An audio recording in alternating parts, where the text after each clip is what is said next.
Hello, gamers from around the world. And this was the worst clap of the show ever. I somehow didn't Make a hit. sound. I didn't make it. Didn't make a sound. Damn it! The silent Welcome to clap. this week's episode of the World of Gaming, and it's gonna be a fun one. We are back Dutch on the regular Thursday slot. Um, We are this week, but don't everybody just think we're making a thing of it, all right? Because don't tell people that. yes, we're going to go back to our inconsistent levels the week after. So Yeah, it could very well be that we move things to the weekend again if we keep you don't on your find the toes. time. Yeah, Yeah, no. After we did last week, Friday, a prediction show, then the coverage on Sunday of the Xbox showcase. It's good to be back on a Thursday with yeah. the regular world of gaming, and I want to welcome our awesome community. A big welcome to you guys. I see a lot of familiar names already in the chat. Hope everyone's doing well here today. Lots to talk about. A big welcome also to everyone who listens after the fact, either here on YouTube or on Spotify, Apple Podcasts, wherever you're listening. Welcome to the world of gaming, and Dutch, we've changed the layout of our thumbnails. We have Indeed. spruced it up a little bit. Yeah. Little cleaner. Still the iconic world of gaming layout, but little cleaner, less cluttered. Let us know, guys, somewhere, either in the chat or in the comments, what you guys think about the new layout of the thumbnail. Um, and yeah, I'm looking forward to this week's podcast, Dutch, because as usual, after a big showcase season, and especially after the Xbox showcase, we usually get a lot of, well, aftermath, a lot of fallout, a lot of interviews, and there's a lot to cover. But we have also another showcase to cover, the Nintendo showcase. So I am absolutely looking forward to this week's podcast. It's gonna be awesome. But before we talk about everything, we always start the show with the most important thing in gaming, and that are the games that we are playing. So let us know in the chat, everyone, what are you guys playing at the moment? Let us know in the comments if you're listening afterwards in Dutch. What are you playing at the moment? At the moment, I am literally going through a replay of Final Fantasy VII Remake and then Final Fantasy VII Rebirth. So I'm currently on chapter 13 on Remake. So 5 chapters to go, give or take. So Okay. 18 chapters in total in Remake, and I'm on 5 chapters to go. So I've been predominantly playing that on the Ally via Nice. remote play, not Nice. via installed. Obviously, Yeah. that's the best way to play it. So yeah, I've been predominantly playing that, doing a couple of hours a night, either sitting on the couch or lying in bed. So I'm getting through that quite quickly. And of course, with remote play, it's not draining the battery anywhere near as harsh, so I don't have to keep an eye on it. Yeah. But no, it's like I say, it's been fantastic. Still love playing through Final Fantasy Remake and Rebirth, so I'm looking forward. But I am looking forward more to jumping back into Rebirth because I had the horrible realization the other day in one of the group chats that it has been 2 years since I finished Rebirth. How has it been 2 years since I finished Yes. Rebirth? Yes, it has been. No. It doesn't feel that way. It feels like I finished it like a few months back. It's been Yeah, 2 years since I completed dude. that game. I don't even Time know where the time's flies. gone. It's Time horrible. flies. It is crazy. No, I've been playing Final Fantasy myself. I've been playing Rebirth on Xbox, also a little bit on the Ellie, but I've been mainly playing it on Xbox. Now it's Yeah. also my second playthrough. It's like you said, it's been 2 years, um, and it is still a fantastic game. Loving it. Still pretty early, chapter 4, I think Yeah. now.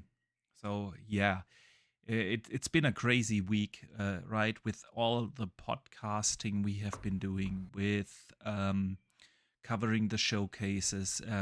I also did a video again, enjoyed that very much. Again, doing edited videos. So if you haven't checked it out, please do so.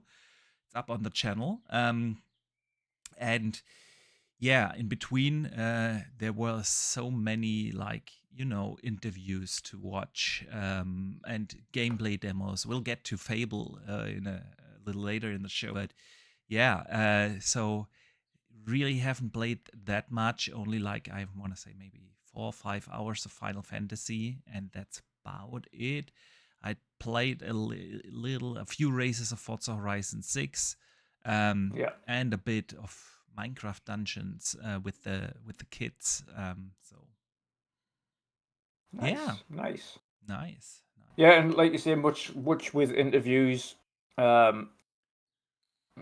Obviously, we've had some awesome things over the last week from the Fable devs. Absolutely. With a new gameplay demo and interviews. Final Fantasy developers have been pretty much non-stop doing interviews all week about the revelations, and then of course with the announcements that we'll get into from Nintendo's showcase, we've had additional Final Fantasy news, and another game that I was kind of hoping to see in earlier showcases turned up at Nintendo. So even more news for Square Enix fans. And then we've had, like you say, good and bad news from Xbox with regards to the future of the platform and etc. And all the different games, whether it be Clockwork or State of Decay or, like you say, Fable. So there's a lot of news over this last week to kind of digest and talk about. So, yep. Indeed. All good. Indeed. Okay, let's see what the community has been playing. Stormplayer says he's playing Gears 4 and then Gears 5 because of E-Day. Yeah, nice. I've also thought about doing a replay, but I think if so, I would play 2 and 3. I have just last year played Gears 1, right, when they released the remake. Reloaded, exactly. I've just installed Reloaded on natively on that. Yeah, it says it plays great on it, so well, it does on the LEX. I don't know about the LES that you have. Yeah, to be fair, it comes up with the hardware specifications, of course, on the store, and it says plays great on this device, whereas other games say plays okay. Okay. All right. So I'll take them to that word. It's an old game as well, but let's put it that way. It's an old game. It should run fine. Yeah, I agree. Okay, Pyromet has been playing Final Fantasy VII Remake Integrate, Forza Horizon 6, and he's going through a New Game Plus run in Digimon Time Strangers and side games Ball X, Pet and Vampire Survivors 2. Quite the playlist, dude. Quite the playlist. We have Cypher 45 saying he's been playing DayZ and Arma a lot the last couple of weeks. So addicting. Yeah. I haven't played DayZ in ages. Yeah. Good stuff. I tried Arma when it first released on Xbox, and the servers were like dead. I had no idea what was going on. No one was like doing what they usually do on PC servers, which is actually work together. Yeah. So it wasn't a fun experience. So fingers crossed for Xbox players. That's if you are playing it on Xbox. It has improved since then, but yeah. All right. Let's see. Did I miss someone? I think. Luke has. Luke's just jumped in. Just finished 007, and now he's blowing more through Lego Batman with Forza Horizon on the side. Nice. Batman is also one game I'm a little, saturated with the Lego games, because over the last year I've played so many different Lego games with the kids. From the Avengers to Star Wars to Harry Potter, and I'm a little saturated, and yeah, so, but it does look good. It does look good, Yeah. man. I must admit that. Yeah. Pyro is asking if I'm looking forward to the next Age of Empires expansion. Yeah, dude, We discussed this the other day. Yeah, I'm a little scared, honestly, because it's like, when you're such an addict like me, and you get another fix, it will be very hard to get away from Age again. But it does look fun, playing as the Vikings, right? So, yeah, of course I'm looking forward to it. I'm also a little scared. I will be lost again. Yeah. Yeah. All right. I think we pretty much covered that. Dutch, let's just get into the topics. The community has voted for a rewatch of the Xbox showcase today. Okay. So be it. So be it. Let me just put that on, and there we go. Damn it, it screwed up the settings here again. So there we go. Should be good here now. All right, Dutch. Before we get into some topics, again, I want to welcome everyone who jumped in here today. No, it's not showing that. Damn it. Well, why isn't it showing that? There we go. Now it should be fixed. Now we can see the Xbox showcase. Sorry. I just watched the YouTube stream and not the OBS window. So, all right. No, let me again welcome everyone who jumped in here today. It's gonna be an awesome show. I'm really excited to talk about all the things that happened in gaming this week. It was a great show. If you do enjoy the podcast, do us a favor and just quickly hit the like button. It really helps us out. And if you're new here, maybe consider subscribing. We've seen a few new names over the last couple of weeks here on the channel, so please consider subscribing. And Dutch, now let's get into the good stuff. Let's cover Nintendo first before we get into all the Xbox stuff, because there has been constant, non-stop Xbox news over the week, right? But I know you are especially itching to talk about the Nintendo showcase. And it was a good one, right?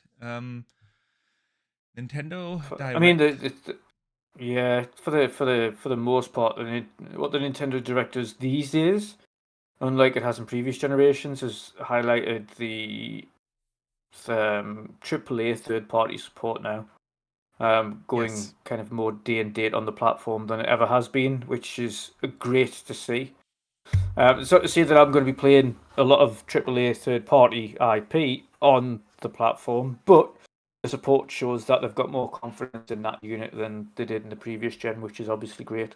Yes. But there's a lot of things kind of announced there. One of them that you were super happy about. One of them that I was super happy about. So we both got something really good out of this showcase. Yeah. Despite, of course, one thing that it did announce for that some people were happy about was the Xenoblade, the entire series. Yeah. They announced, of course, the Switch 2 versions, which kind of brings them all up to 4K and 60 frames per second.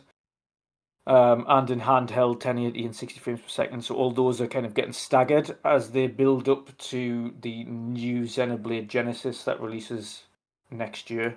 Yeah.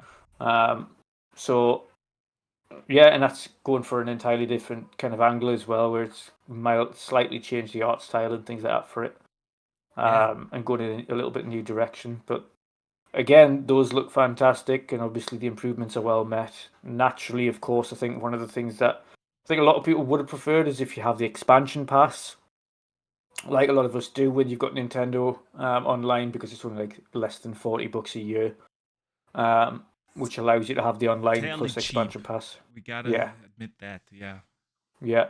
And I would have liked to have seen them at least put these upgrades into the expansion pass, but they are $10 each. So, Xenoblade fans, I know, will be eating well there. Despite having played the games already, I know they'll go back and play them in 4K, so they'll be happy. I mean, yeah.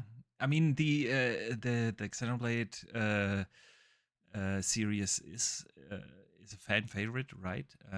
Yeah. I think they did show that off really well.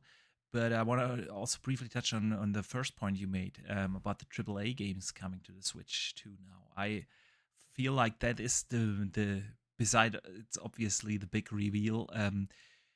The key takeaway from this, the Switch 2 is becoming more and more viable option as a standalone console.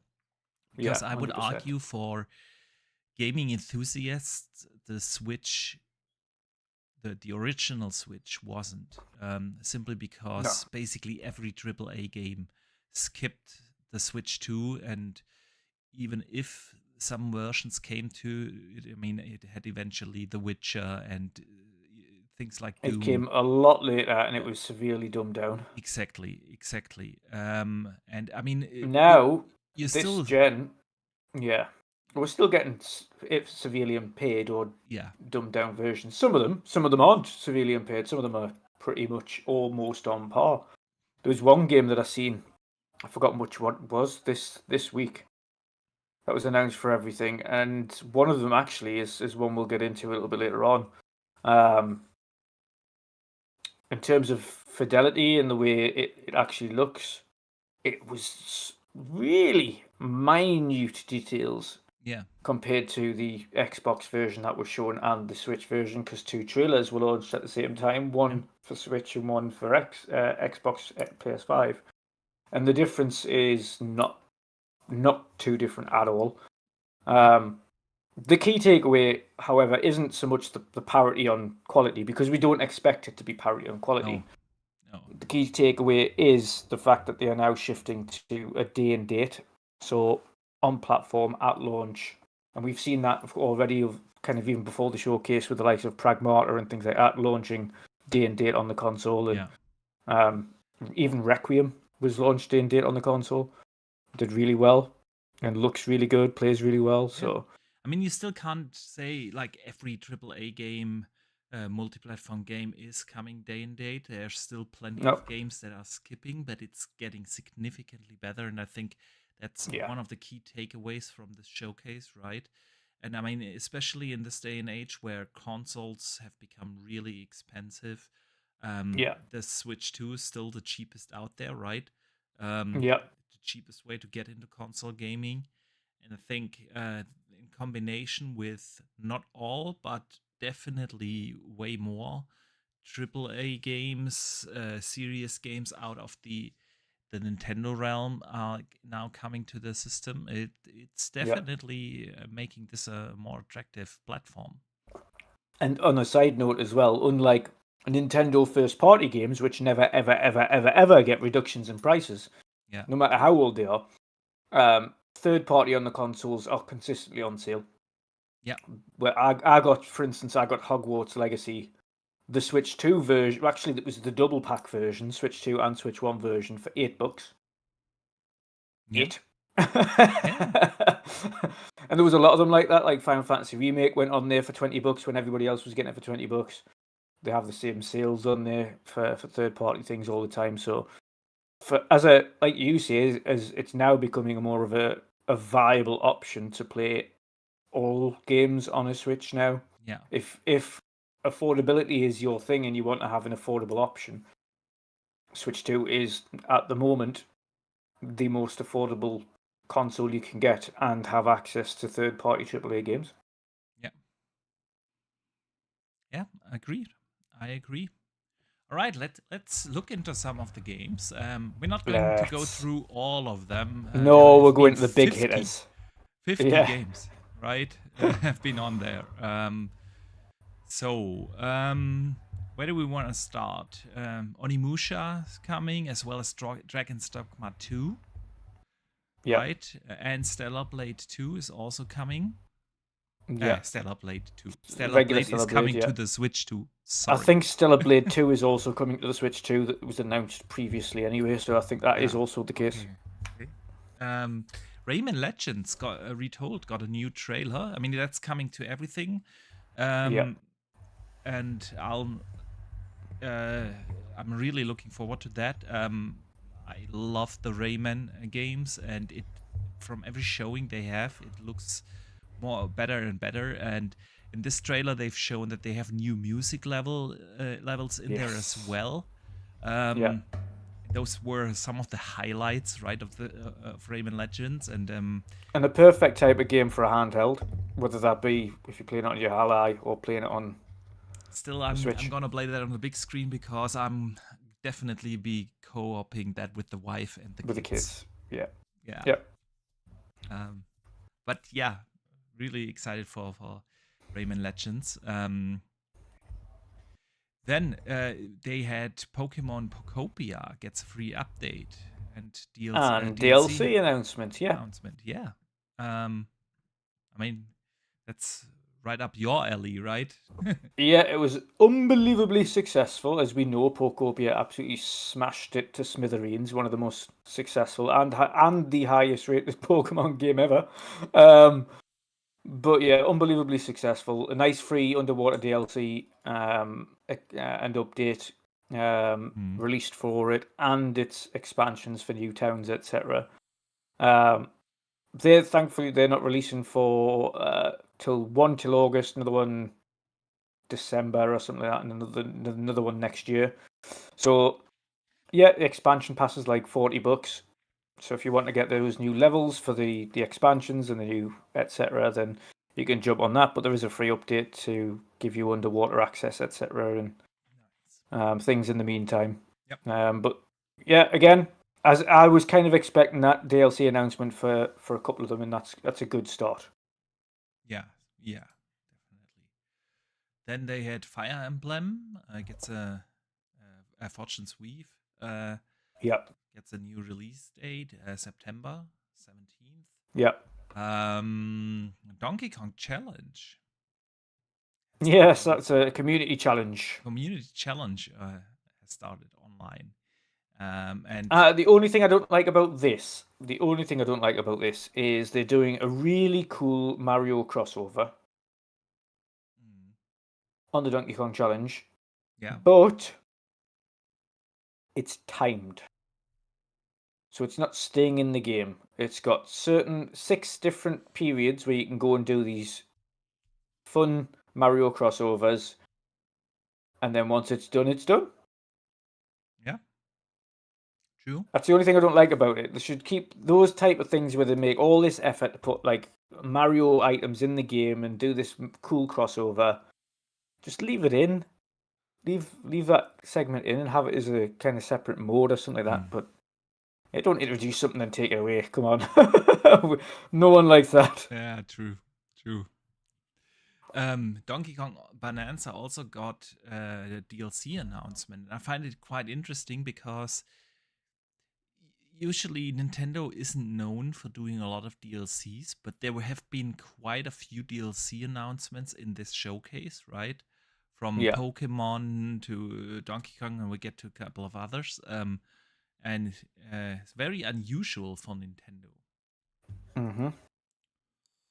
Yeah, it's usually reserved to things like your Pokemons to get DLC.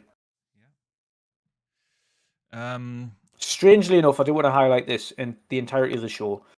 It's been 1 year since Mario Kart World released, and not a single bit of DLC or new tracks or anything. Yeah. Could still come later this year, though. Yeah, it's still a bit odd. Yeah, true. Well, then a couple of older games, but beloved games with lots of the Fallen 2 and especially Lies of P and Devil May Cry 5 is coming to the Switch, yes. right? Yeah. Again, a little older titles, but still good to see those come to that. And yeah, we have already talked about Xenoblade a little bit. Xenoblade Genesis is coming in 27. Yeah. that was announced, right? Again, that is a massive franchise. Looked interesting, definitely. Yeah. Definitely. I've never played one. I may jump in on Genesis since it's a new direction. Yes. Means I don't really need to think about what happened before in the other games that I haven't played, Yeah. and I can give this one a try. They've literally said that we promise it's a new beginning for the series, right? Yeah. So it might be a good point to jump in there. Definitely. What else? Yeah, the typical Nintendo stuff. I mean, Switch Sports Resort. Switch Sports Resort, yeah, which was actually the most boring segment of this showcase for anybody who watched it. Along with because Hello Kitty the head, Partyland. I think the head of Nintendo playing thumb wrestling for 5 minutes definitely topped Hello Kitty. Yeah, true. True. That was the worst thing I think they could have done. So let's test out thumb wrestling. Let's not. Let's please don't. Yeah. Then they've released a demo for Star Fox. Yes, they did. Right. I haven't played it yet. I mean, the game is coming on June 25th, and honestly, this is one of the games that might push me over. Well, if it wasn't this, it's definitely another one that was talked about later in the show. Yeah. That's coming this year. Yeah, definitely. But I haven't upgraded to the Switch 2 yet, simply because, well, last year also close to it, the Rock Xbox LEX came out, right? And it wasn't just in my budget to get the LEX and the Switch 2, and quite frankly, there was just not that much on the Switch 2 that I really needed to play outside maybe of Mario Kart. But with Star Fox now, and we'll get to Zelda in a bit, but I love Star Fox. And this is obviously a remake of the best Star Fox ever made, Star Fox 64, right? And it does look phenomenal, and I'm really intrigued here. Yeah. Then there's a game that I will definitely be playing on Xbox, but it was announced there. Final Fantasy Resonance is coming. It's a HD 2D game, similar like Octopath Traveler and such in this vein. It's coming to Switch 2 and everything else on October 22nd. It will be Xbox Play Anywhere, so I'll be 100% getting it there. So I can also play it on the Rock LEX. And I mean, I love those turn-based JRPGs, and this really does look fantastic. Yeah, it really caught my eye as soon as I was like, "Ooh, new Final Fantasy," and then they showed the Octopathy style 2D HD thing that they've been doing for Octopath for a little while, and it just looks fantastic. And it's the first time they've done that on a Final Fantasy title, and I kind of hope that they do more of them. Even maybe go back and do, instead of doing the pixel remasters for 1 through 6, if they did this style on 1 through 6, I would be absolutely over the moon. It would look unbelievable. Absolutely. And it is a lot of cameos have been shown off, right? With Cloud being in there and all those beloved Final Fantasy characters. It's gonna be awesome, man. I cannot wait. And that's dropping this year as well. Yeah, it's available that's for the pre-order only problem, right? It Yeah. launches in a time that is super crowded, right? However, I mean, in these games, you probably don't get the FOMO right away if you're not playing them at launch, and this could very well end up being my like Christmas game then. But I'll 100% will be playing that. So what else was announced? Splatoon Raiders. That doesn't look good at all. It's getting its own direct. I'll not be watching it. It's a single player spin-off from Splatoon, Yeah. right? Yeah, it looks out. It honestly, compared to other things Nintendo are working on, Yeah, it looks outdated. I agree. Metaphor is coming to the Switch too. Yeah. I was surprised that it's not already on there, right? Minecraft is getting a Switch 2 edition. Yes. Yeah. I think it's bringing it in line with where PC is now. Yep. Exactly. Then let me see. The Kingdom Hearts series, the entire series, 1 to 3, is coming to the Switch. But I think one of your personal highlights was Kingdom Hearts 4 got a new gameplay trailer. And it has been, what now? I want to say 4 years? 4 years. 4 years? 4 years. So since its original unveil. Yeah. And we haven't seen it at all Anything. in those 4 years, right? Nope. They've shown off. And that's launching next year as well, by the way. And even though it didn't say it in the trailer, in the article after the fact from Square Enix, it states, obviously with the release of 1 to 3 collection on all platforms, and the Switch version, by the way, they had them, but they were cloud only. Now, the only shitty thing that they've done here, and you have to call out shitty things when they happen, is people that own the cloud only versions, they will be switched off this month. And they will only get discounts from the native versions. They won't actually get the native versions as a replacement, which they should. If they've purchased the cloud version, which was full price, they should get access to the full price version of the native version. Much like Xbox did with Gears Reloaded, anybody who owns the game will automatically be entitled and get a copy of Reloaded if you already owned the previous version. Yeah, I agree. Nintendo should have done that. It's not Nintendo, Square, sorry, should have done that. Should have had that entitlement. For anybody who owns the cloud versions, they will be delisted and you can't play them. However, we will give you access to the new ones, so just go into the store and download it. But they haven't done that. They've just said they get a discount, which is shitty.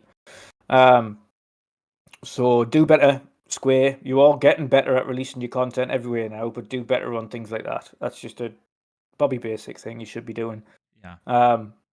I can't imagine many people would have had the cloud-only versions because, again, like me, I refuse to buy cloud games. I just don't. Unreliable in the streaming qualities and things like that. I just refuse to do it. The native versions, however, eventually on console. So hallelujah, everybody gets access to them. Absolutely. But yes, the big one. Yeah, Kingdom Hearts 4. Hang on a second. On that note of Kingdom Hearts, Pyro sends in a £2 super chat. So thank you so much for that. And he says, we had all 4 Final Fantasy VII remakes. And I think that includes the, what's it called? Crisis Core. Yeah, Crisis Core, yeah. Between Kingdom Hearts 3 and 4. Yeah. Mm-hmm. That is crazy. Yep. Absolutely. It is actually, that's one thing I'll give Square. For them to release 3 massive remakes plus the port of Crisis Core in the space of 10 years is pretty ridiculous for them. That is quick. Yes. Considering Final Fantasy 15 took them 10 years. Yeah. Yeah, it is crazy. And in that same sentence, we've not only had all the remakes in that time period, we also we've had a new 16. Final Fantasy 16. Yeah, we had 16 as well. Yep. Yeah, crazy. But yes. All right, the big Kingdom one. Hearts 4. Close off the show, right? Oh, wait. Kingdom Hearts 4, first of all. Yeah. We had gameplay. Fantastic. It looks great. One thing I did like is that, and for those who knew about the original trailer and watched the original trailer or even remember it, the original trailer finished off at a certain segment, and the new trailer picks up directly after the last trailer ends. and then continues on into the gameplay. So you go straight after the segment where he goes to slash the giant monster from the ground, and then it picks up directly at that point on the new trailer that's just released and goes into the gameplay segment. And the gameplay does look fantastic. But one thing I hate about the Final Fantasy / Kingdom Hearts crowd is that I don't know whether or not it's people that have never played it before and are pretending that they've played it before and then are just trying to cause negative comments. But some people go, why does it look like super realistic? How come for once the game looks realistic and it's not like Disney Worlds? I'm like, if you played Kingdom Hearts, you would know that he goes to multiple universes and that some look realistic, others look like Toy Story, others look like this. Like, it's always going to change. This just so happens to be one of the realms that he is in looks like a realistic city. Yeah. So that's why it looks realistic. I'm like, come on, please, people, use your brains. But yeah, it looked fantastic. Yeah. And again, although they didn't state this on the trailer, in the articles that released afterwards, they said it was coming in 27. So Kingdom Hearts and Final Fantasy in 2027. Absolutely. Woo! Pyro also says Tetsuya Nomura worked on Crisis Core Reunion and Remake, so he was quite busy. Yeah, that's very true. And I just feel like Square sees a lot more financial potential in the Final Fantasy IP than in Kingdom Hearts. But yeah, man, it's next year, right? Next year is gonna be also an amazing year for video games, man. Oh yeah, it's stacking up. Yeah. It's stacking up. But absolutely, Bugsy, let's get to your highlight. Yeah, I mean, Ocarina of Time. Yeah, it's no secret. One of my favorite games of all time. And I mean, I know this is always a little tough to say. It's one of my favorite or the best game or one of the best games of all time when it's that It old. is the highest rated game on Metacritic. Yes, 99. It is still the highest rated game, and I mean a lot of nostalgia plays into that, right? In over the time, they have already done one actually really good remaster remake for the 3DS, right? Yeah. Which actually still plays pretty good. But that's also now, I want to say 15 years old, somewhere in that ballpark, right? And this is now getting a full-on remake. They have shown very little of it. It was really just a teaser, right? They had like one in-engine snippet in there where you see Link lying in bed in the Kokiri forest at the very beginning. Basically, the opening 2 seconds of the game is what they've shown. But it gave a pretty good idea of what kind of art direction they are going for. And it's the first time in a very long time, actually, since Twilight Princess, that we are getting a Zelda game that aims for, well, quote unquote, realistic art style, right? Yeah. We had the Wii game, something with skies. I'm blanking on the name. Anyway, the Wii game. Then we had the remake of on the Wii U. The remake of what is it with me and blanking on Zelda games? The one with the water and the ship where you have Wind Waker. Wind Waker. Thank you. That has had also the like cell shaded art style, yeah. And then we had Breath of the Paper Wild, Mario style. yeah, exactly. And then we had Breath of the Wild, and what is it with me today? I'm sorry. So Tears of the Kingdom. Tears of the Kingdom. So those had little different art styles, but still like highly stylized art styles, right? With it's kind of a mixture in between cell shaded and a comic graphic. It is well, not aiming for a more realistic art style. And the last one was like Twilight Princess. And when the rumors appeared about Ocarina of Time getting a remake, I mean, the rumors have been out for a couple of months now. I was like, oh, please don't put it in the Breath of the Wild engine. So I'm happy that they didn't, because as good as Breath of the Wild and Tears of the Kingdom were, I don't think that the art style really fit into the Zelda universe. It was one of the things why I would say, like, those were good games, but they were not good Zelda games. I didn't feel like Tears of the Kingdom or Breath of the Wild nailed the typical like Zelda atmosphere. And Ocarina of Time is really like one of my Zelda.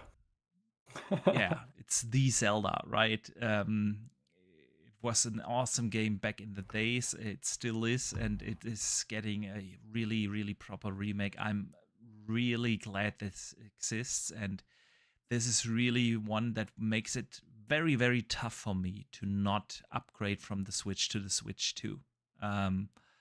And I think I will eventually do that because of that title. Because, yeah, man, I love Zelda, and if this is the art style they are going for, and the brief render we've seen is somewhat representative of what the final game will be. We did a few months back see that leak of this. Do you remember it? I remember it, but I think it was still at the time the thing that got leaked, because we've seen the city, the capital city with the cathedral in that, and I think that was outed as a fan render. Someone I see. It was more of the foresty gameplay section of it, and people were questioning at that point why it looked like it was more realistic. And I was like, and that was an early rendering of this game, but people weren't quite sure whether or not it was real or whether or not it was just somebody mucking around. But obviously, it is real. yeah. They are doing it, and you know what it is? I really liked the trailer as well, because it was so well done, and as soon as the music starts playing as well, like, and it was like just the little notes. It wasn't like continuously playing the music. The it was just little ocarina theme. Yeah, dude. and I was like, oh, it's cool. And then in the background, it was like the quiet like village theme as well in the background. And yeah, man, it's awesome. And yeah, I wonder, it's supposed to come out this year, right? They didn't give a specific date or month. They just said 26. Supposed to come out this year. I wonder why they haven't shown more. I think it's going to get its own Nintendo Direct. Yeah, probably still. And I don't think it'll be too long either. I think. When's Tokyo Game Show? Is that October? That's earlier. Tokyo Game Show is typically September. I think it could be. I think it could be Nintendo's Tokyo Game Show. Like big show. Yeah. And then it'll release after that. I think it could be maybe again another holiday game. True. I mean, what else? It's not coming in July or August, right? No, obviously not. No, they've got Star Fox coming up this month, so yeah. It's all about Star Fox. It's not. It has to be a holiday season. And listen, I doubt that they will put it in September as well. I know everyone's putting stuff in there, but I think Nintendo is doing what some of the other developers should also think about, and just say, screw this, I'm going up against GTA. We could be shocked, actually. We could be shocked if Nintendo turn up to Gamescom. They've skipped Gamescom last year, right?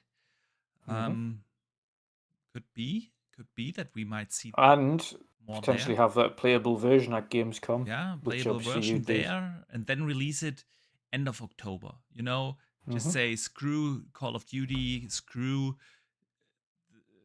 the GTA launch in 2 weeks. This is Zelda. This is the Zelda, right?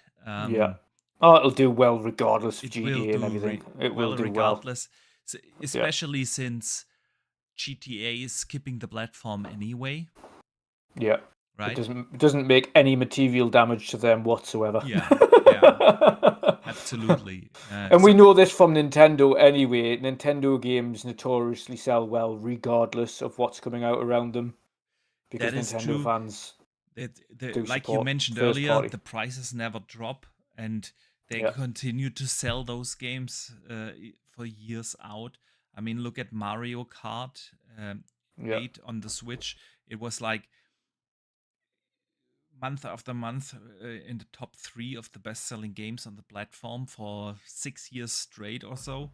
Yep. So they don't care about a GTA with such a game. So It was almost as well with Mario Kart, which was ridiculous. It was almost 1 in 2 sales. yeah, So for every console, or for every 2 consoles, there was almost a copy and a bit sold, yeah, which is like just obscene. Imagine that for any PlayStation or Xbox game, when they would sell at least, for every 2 consoles, sell at least one of their first party titles. yeah. The attachment rate is insane, and Yeah. so with that one, they do not have to hide behind a GTA. Yeah. So I could see Nope. that happening, right? And I'd buy it. Again, I needed to buy a Switch 2 first, but this is the one that You'll get yourself a lovely Zelda bundle. yeah. I mean, I've been thinking about doing a very They might selfish thing. imagine this, Boxy. They might even release an Ocarina of Time Switch 2 limited edition. Yeah, that could be. Yeah, that could very well be. That could very well be. And I might do the very selfish thing and just give the Switch 2 to the kids on Christmas, and then play it myself. um, yeah, we'll see. But I mean, there's no way I'm not going to play this. So Either way, he's getting a Switch 2, is what he's saying. yeah, eventually, right? You're definitely going to have FOMO if you don't have a Switch 2 when that launches, and I'm playing it. Yes, absolutely, 100%. All right, Dutch. Good stuff there. So good overall Nintendo Direct. Obviously, Zelda did save absolutely everything in this show, right? And it was Zelda and Kingdom Hearts saved it. Yep. Yeah, but I mean the general mindset on every social channel I've been to was around Zelda. Yeah, I'm it sorry, was a Dutch, very but strong. nobody's talking It's all about right. Kingdom Hearts 4. The key thing for them was it finished strong. It finished with a new Xenoblade. It finished with Kingdom Hearts, and it finished with Ocarina of Time. It finished super strong at the end. It was before that. It was a very average to below average show in earnest, from a first party perspective. Agree. So to finish with 2 big first party announcements on Xenoblade, and well, not so much first party for Xenoblade, but Switch exclusive Xenoblade, and then Ocarina of Time sandwiched between your Kingdom Hearts reveal. It was a big one. It was a big one. So absolutely. Happy days. Happy days. And that was without Pokemon being spoke about outside of Pokopia. Yeah. Like, they didn't even talk about Winds and Waves or anything like that. So I'm good with that. Yep. I'm good with that. So no, it was a good show. It was. Let me shout out Rave Demos, who sends in a $2 super chat. Thank you so much for that. And he says, Boxes Switch 2 fund. I remember that for the Ally Fund. Yeah. Good stuff. Thank you, man. All right, Dutch. Anything you want to add to the Nintendo showcase? I think we pretty much covered it. No. Yeah, we've definitely got it. Like I say, it was saved. It was saved at the end with that little 15-minute segment of going straight from Genesis to Kingdom Hearts to Ocarina of Time. Yeah. If it wasn't for those, it would have been a pretty poor show. Yeah. Agreed. I mean, again, outside of Zelda, I think the key message is it's becoming more and more a viable option to play AAA games. 100%. Yeah, and I think 100%. that's the key message here. They still lack like really day one games. I mean, a few are there. I know Pragmata was this year and so on, but overall, a lot of the AAA games, of the third-party games they've announced, are already a few years old, right? With Lies of P and such. Revelations is the day one, baby. Yeah, day one. True that. On that. All right, Dutch. Let us move to some Xbox topics. And there were quite a few, right? Are we going to start with the bad or start with the good? I don't know. It's hard to keep them apart, right? Let's start. I tell you what. Why don't we start with talking about Fable? All right, let's talk about Fable first. Fable got a 30-minute continued gameplay trailer. Maybe I'll just take a break here on the Xbox showcase for a second and let's put that 30-minute trailer on. Gameplay on there whilst we. For anybody who has yet to see it, you're going to see it now. Yeah, true that. Let me. Why is it resetting the quality here? There we go. No, I mean, awesome stuff here. We've said in our reaction show about on the Xbox showcase, or right after the Xbox showcase, as awesome as Fable looked in the trailer, and the Isabelle trailer in the showcase was fantastic. You know, introducing the villain, introducing the little darker side of the game, and it showed, well, it's not just a whimsical game. There is a serious tone to it. There is a darker tone to it. There is, it looks phenomenal and so on. But yeah, what we haven't seen is really continued gameplay. And they put out 2 days ago, right, a 30-minute gameplay demo called Build an Extraordinary Life, where they have shown 30 minutes of straight, unedited gameplay content. And I think which covers pretty much everything except combat and in quest small lines. doses. Yeah. Combat. It was all in small doses. We even got a little bit of combat, but again, we got small a little doses. combat there. No, what I really enjoyed is not just, they didn't just upload like, here is 30 minutes of gameplay, watch it. They had a proper narrator, right? Like explaining what is going on, touching on some of the mechanics we're seeing whilst having continued gameplay, and that is a fantastic way to do it. And so, Dutch, you've watched it, right? And yeah, what are your thoughts before I give my spiel? I mean, first of all, the game does look absolutely fantastic. The lighting looks fantastic. The color palette looks fantastic. Yeah. The attention to detail is phenomenal. The interactivity, I like, again, the fact that there is a narrator there. He's kind of telling you what's happening on the video as opposed to you just sitting there watching a video. So he's saying, of course, we're going to this village for the first time. Because I'm going to the village for the first time, I don't have, like, nobody knows who I am. I don't have any thoughts about me, so nobody really thinks anything of me at this stage. And he goes to kind of demonstrate that, and the first person he speaks to, and he's kind of saying, look, this is what happens when nobody knows who you are, and you try to ask them to do something. So, which you'll see this farmhand, he'll go to speak to, and he kind of says, all right, well, follow me. And the guy's like, I don't know who you are. Like, I'm not going to follow you. He's like, all right, okay, we'll see you later. And it's that kind of interactivity is the more you change, and as they explained in the demo, it's not just a case of a blanket one shoe fits all NPCs, of which there are 1,000 in the game. Yeah. It's a case of everybody's different. So while one person might think something of you because of what you do, another person, because of those exact same traits, might think differently of you. So that everybody thinks about you the same way. Even if you are a really good person, another person might think you're a prick. Yeah.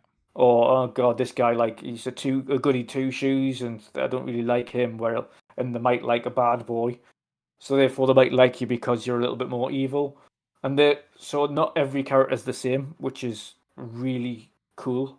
And again, the morality system is entirely different compared to the old morality system, where it was just simply cut and dry, evil or good, Yeah. and not really an in between there. Whereas now it's not quite as simple as good or evil. It's nuanced. It's individual characters and what they think of you. And yes, you might have what people ultimately think of you in a bubble at the top. In the town, each individual within that town has their own thoughts about you. Yeah. And they might all not all be the same.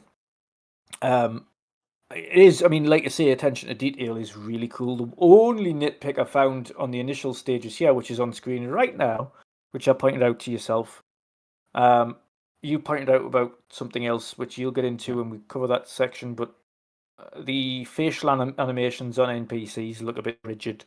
And I really do hope that that is ironed out a bit for full release. But ultimately, they're having a good chinwag right now and talking to each other. And the voice acting is great, but the facial animations don't suit what's the way it's being portrayed. So Yeah. it's kind of like, that could definitely be better. It needs a little bit more flexibility on the Yeah. when he's like saying something needs to be a little bit more animated in the way he's saying it. And like that goes for all of the characters on screen. So hopefully that's just because it's a pre-release build and it's not like the final build. Yeah. But that is the only nitpick, and it's really again when you take out this kind of super hyped, my most anticipated game, full stop. Out of everything that's been shown, Fable is the top for me. Yeah. I still go down to this grounded. Okay, let's be completely take out my fan head, take out my love for the game, and let's look at this from an analytical perspective. This is my pinpoints on things that could be improved to make it even better. So that's the only thing for me specifically that I've pinpointed in this that I think could be improved, and that's facial animations for NPCs. I mean, it's hard to argue against that, right? Yeah. I mean, when Forza Horizon 6 came out a few weeks ago, yeah, I've said this to you as well. I thought for how well Forza Horizon is polished in any regard, I feel like whenever they displayed humans, they did look very underwhelming, right, in Forza Horizon. So, and this is running in the same engine, right? It is not an engine built for an action RPG, although I would assume that they have modified this engine by now so heavily. Yeah. Obviously. Oh God, yeah. And I mean, yeah, there is still a little improvement work possible there. I had a very similar thought on when they've shown the little combat section at the end where you were fighting like the guards of the city, and yeah, it felt to me like some of the animations in the combat could look a little, more impactful. It felt like swinging your sword didn't feel as, or look at least as heavy as it could, and should in such an action game. The only counter argument I would say to that is, I suppose it depends how it feels as well. Exactly. This is hard to tell from such a video demo. Yeah. You have to really play it yourself to, and there's still, and we need to say that as clear and as possible, because they've released this like this Wednesday, right? So I'm betting everything that this has been recorded at least a month, probably more, 2 months ago. Yeah. So, and it's 8 months until release from exactly, from now on. So this was recorded plus minus 10 months before the release. Yeah. And a lot of the final polishing is exactly done in those last 10 months of development. This is when it all comes together. When you assemble the game, you bring all systems together, you polish everything up, see how it runs, and so on. this is something I wouldn't like overrate now. And it is very similar with like performance. I've seen a lot of people complain about, okay, it's 30 FPS, right? There is a performance mode. There I'm not sure if that's 100% confirmed, but I would be very, very much surprised. Apparently, those who've seen the demo in person, the people they were saying there was a performance mode with Okay. 60. There you go. With lower fidelity. So yeah, there is going to be a performance mode where it's obviously slightly lower fidelity, slightly softer, etc. I'll be playing it in 30. I don't care. It's a single player game. I'll be fine with 30. I want to see the full quality. It depends.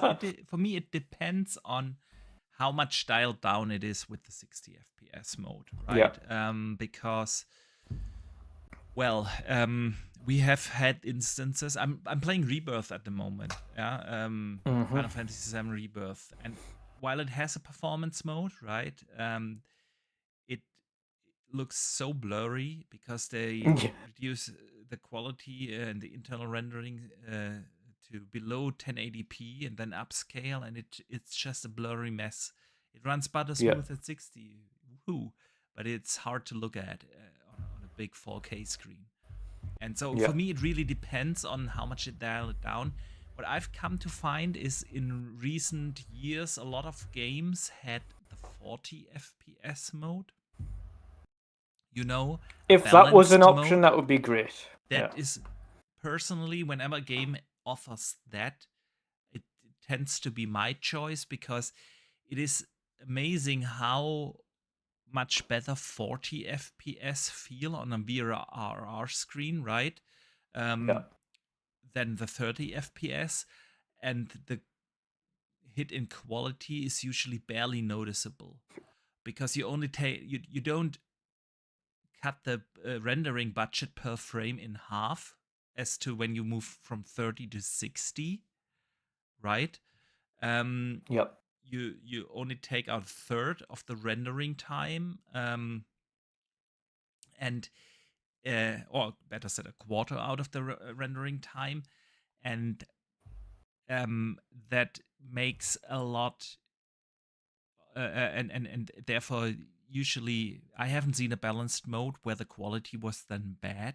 The image quality always was stable, and 40 FPS feels significantly better than 30, and the gap in between a 40 to 60 FPS feels very much smaller than the gap from 30 to 40 is, right? And this is just, so I'm rooting for that. But yeah, if it's a stable 30 FPS, it's not like games are unplayable, right? So I'm cool with that. But let me give some outside praise. of that. Yeah, I was going to say, outside of that, the game, of course, looks fantastic. It does. I love the one thing I do love that they've kind of reiterated consistently is that the 1,000 NPCs are all voice acted. Voice acted. All of them are individually voice acted. Yeah. Not AI, not any of that nonsense. Handcrafted. All go about their daily lives. They all go. You can hire them all for jobs. You can fire them all from jobs. You can marry them all if you should wish to. You can whatever. They're all interactable, separate human being NPCs that go about everything of their daily lives, which is, again, it's phenomenal, and it's just hard to actually really process how that works and how that could possibly work. But they've managed it, and they've done it, and how this then goes on into future iterations, and hopefully Playground do so successful with this one that they will create another one and enhance that again.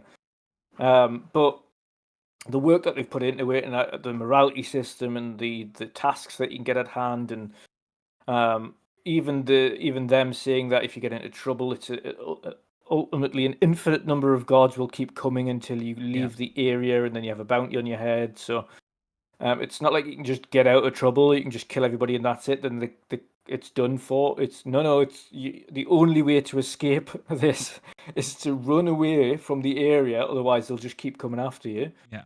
Or you pay off a bounty. Yeah. But even then, even if you do pay off the bounty, you have to either go to the town crier to try and restore your image a little bit, or people will always know you as a killer or a thief or something like that. No. All impacts. It's just Absolutely. Ultimately, it's a fantastic first proper showing. Yeah. I would like to see more in different areas as well as time goes on. Maybe to give us another 30-minute where it's like in different areas and biomes and things like that to see how things. I think, honestly, because they've not just said, okay, this is a gameplay demo. They titled the gameplay demo, Build an Extraordinary Life. And I think they will have multiple of those in the lead up to launch, right? Where especially the way they've titled it, like a you little say, bit more into story, one is more into combat, one is more into like world diversity, exploration, and discovery and stuff like that. Luke in the chat says he thinks it visually looks very impressive, confident that the PC version is also going to be super. Oh god, yeah. Yeah, absolutely. Oh god, yeah. If you know anything about Playground games, you know that the PC version will look phenomenal. Phenomenal. And I mean, it did look phenomenal when you look at all the details in foliage, right? The grass, the leaves on the trees, the details in the buildings and everything. And it is from a gameplay mechanical point of view, just amazing to see this truly immersive world simulation, right? Every action you do creates some sort of reaction. It's not possible to be liked by everyone. Every action you do is handled like in this gray area of the moral system, and I'm loving it, man. I'm with you. Most anticipated game. And I understand it's literally going to take over my life when it releases. Just agree. by like this is just a tiny little this isn't even a city. This is just a small hamlety village that's in the game. Of which there are many, and then there are cities, and then there's like mansions you can buy and kit out, and so much things. And of course, you've got earnings and things on the side. But this is just a small, tiny little area, and in that tiny little area, you've got loads of side quests. You've got tons of different characters. You've got tons of different moral impacts. You've got businesses you can own, houses you can own. Like every area is different. Each area thinks of you differently. Yeah. So you can go to one and they all hate, they live and shit out of you, but another hamlet doesn't know who you are, and you can build a whole new life over there and be fine. Yes, absolutely. No, I mean it looks absolutely fantastic, and yeah, I can't wait to see more, man. Absolutely. You know what it is? It is super, super ambitious in not so much if completely ignoring the graphical fidelity and everything like that, but just the sheer mechanical behind the scenes working of it. It is unbelievably ambitious. Yes, it is. The whole the morality system in itself is extremely ambitious, having 1,000 separate entities that think of you differently. To build that on such a scale in such a huge open world, without the system breaking the game, to develop that is a massive undertaking. Yeah. So, dude, and that's not to mention, like I say, everything else that's in between. You could, God knows how many businesses you can technically own in the game. You could theoretically become a mogul and own most of the businesses in the game, and you just have a constant influx of cash. My target for the game. I'm gonna own Albion, dude. You're gonna be a real estate merchant. Yeah. All right, Dutch. Let's move on from Fable and get into more and other Xbox news. Let's get it back to more strategic things. At the showcase, they obviously announced 2 games being console exclusives again, right? Yeah. Gears and Clockwork Revolution, console exclusives now. There have been multiple different interviews. On one of them, that was basically released directly after the Xbox showcase, a couple of hours after it, I did a video on that. So we're not gonna go deep into that.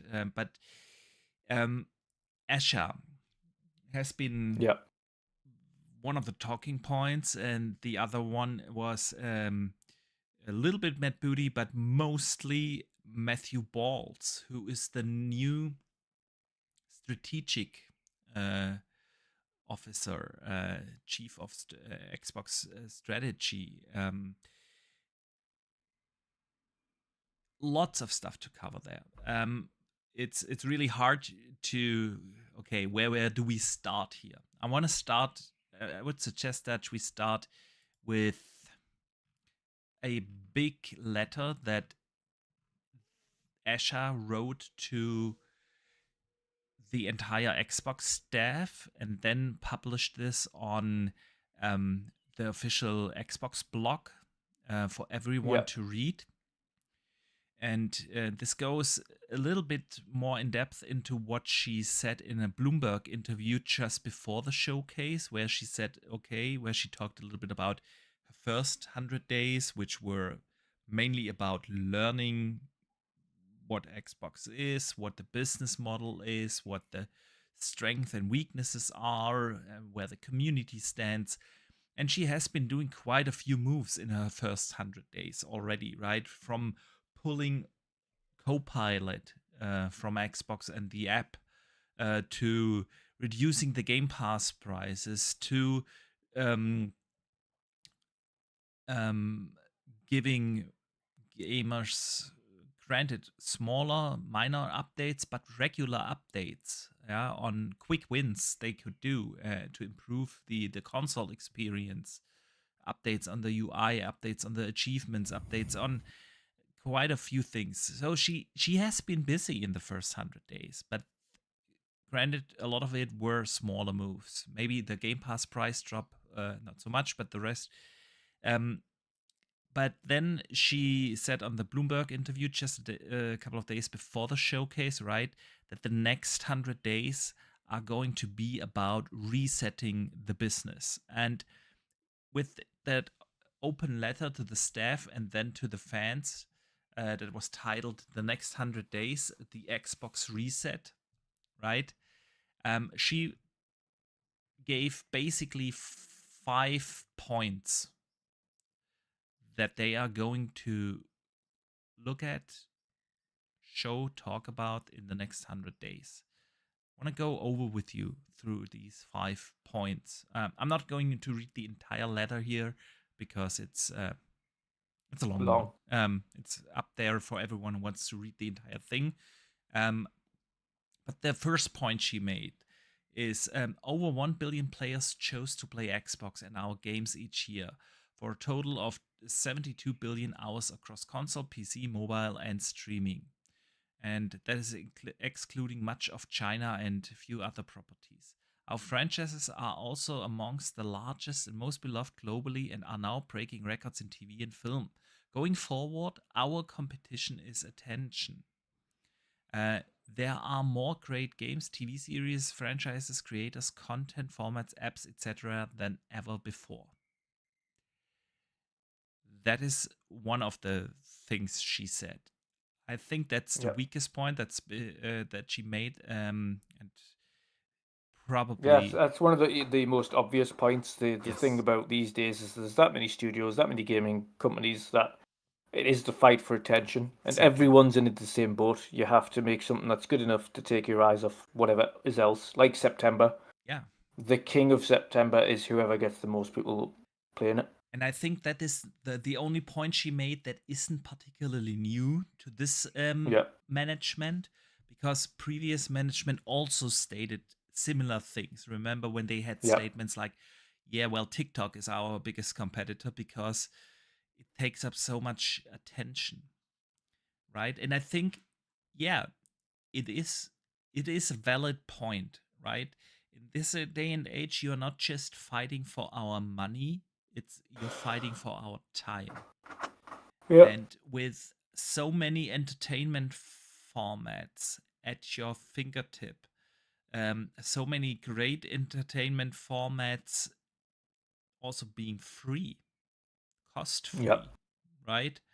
Um, or well, a lot of them aren't really free per se, but they feel free. Like when there's a great show on Netflix, it feels like you do not have to pay for that to watch it. Of course, Yeah. you have to pay for the subscription, but it feels free. Similar like when a first party game drops into Gamepass, right? Then it feels just free to play. Um, and then of course social media from TikTok and YouTube to Twitter and Instagram, and nobody's using Facebook anymore. But you know what I mean. Yeah. To books being more available through ebook reading, to music. It has never been easier to access music and podcasts all over the place, right? And there's just so many entertainment formats out there that it is a battle for attention, because there's only just so much time you have, right? That you can spend on entertainment. So yeah, but that's the only point in that thing that didn't really feel new to me, because again, we have heard that from previous management as well. So let's get into the second point she made, and this is quite interesting. Um, We will end this fiscal year at about a 3% accountability margin, down year over year. Excluding Activision Blizzard King, over the past 5 years, we have spent over 20 billion on ongoing investments in our content platform and hardware subsidy. But our annual revenue has declined nearly half a billion during that time. Going forward, this cannot continue. Well, Yep. and that is one thing. So ongoing investments, 20 billions in the past 5 years in content platform and hardware subsidies, right? Um, so what do you think they'll do? Or what does this mean? Because I have my thoughts, dude. What specifically?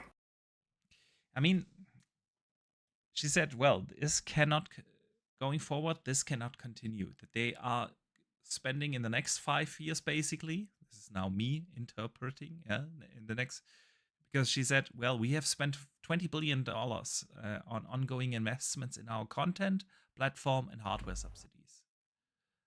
And this cannot continue. So they have to make cuts somewhere. Yeah, one of the areas that they said they were going to make cuts is, funnily enough, in an area that we think needs significant improvement. Yeah, Marketing. marketing. That is the most. That is the only thing that I disagree with from the cuts segment.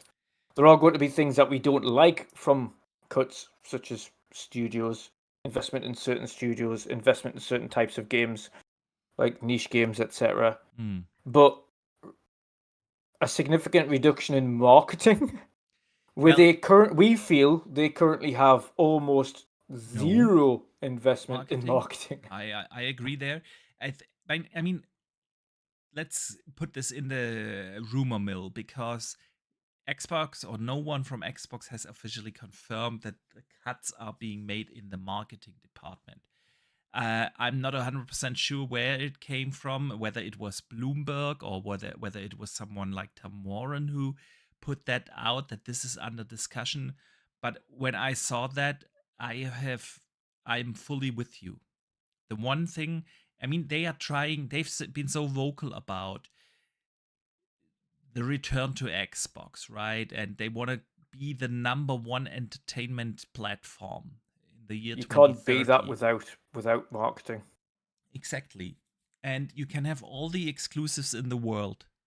And you can have the best console in the world. And you can have the best games in the world. And you have the best service with Game Pass anyway. If nobody knows it exists, it will not sell. It will not Yeah. sell. And for decades now, we have been saying this, right?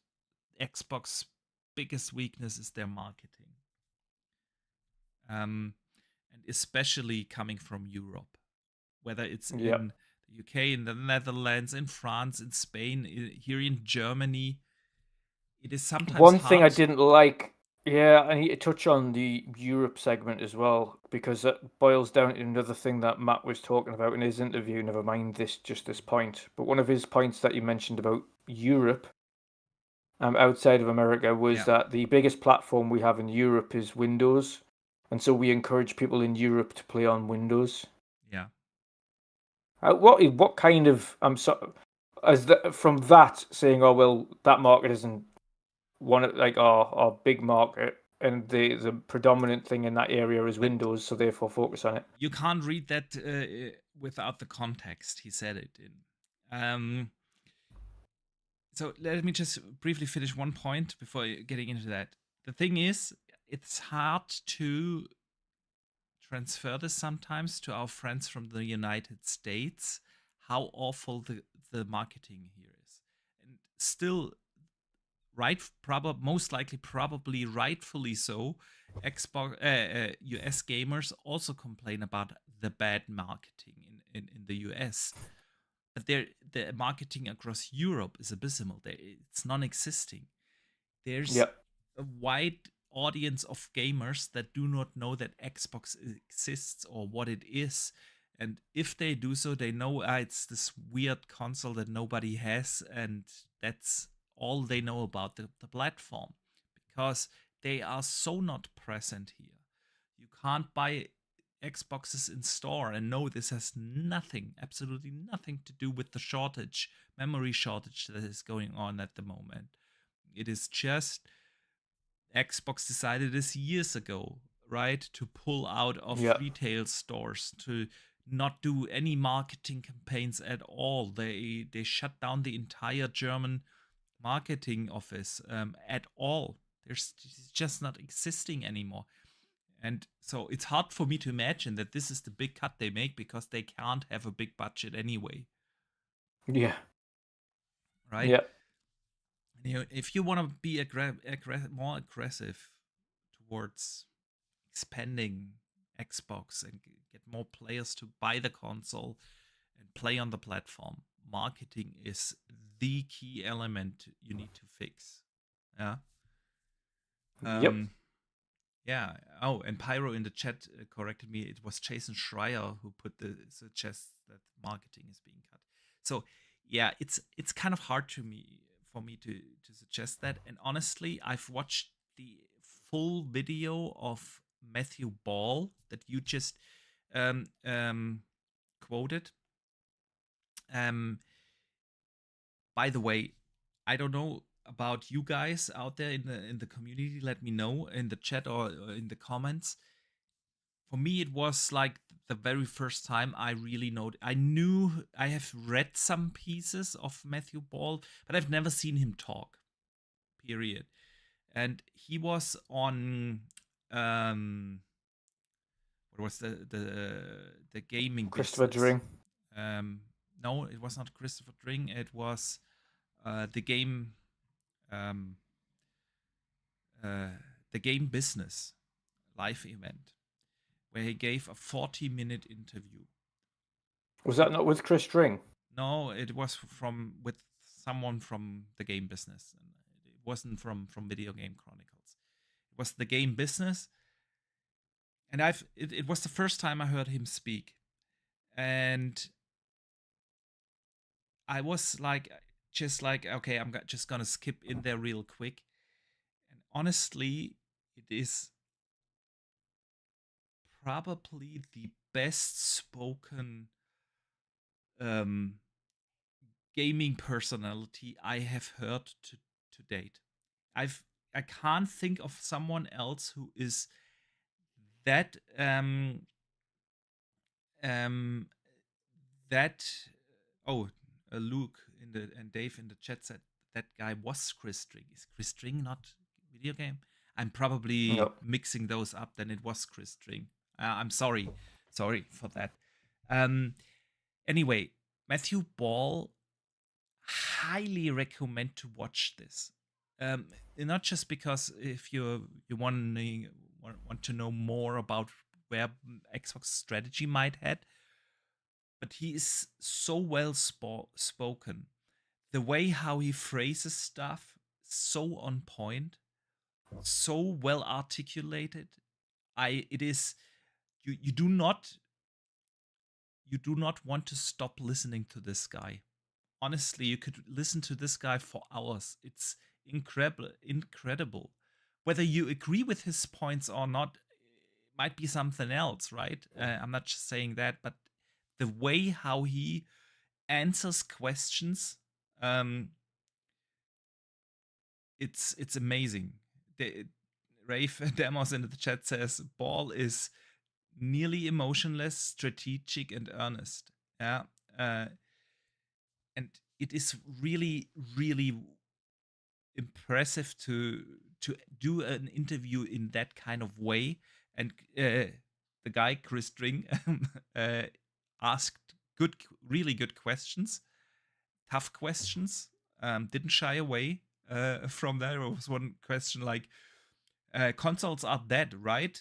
That's what you guys have been telling us." It's all about meeting players where they are, right? That's what you guys have been telling us. And it wasn't like an easy interview.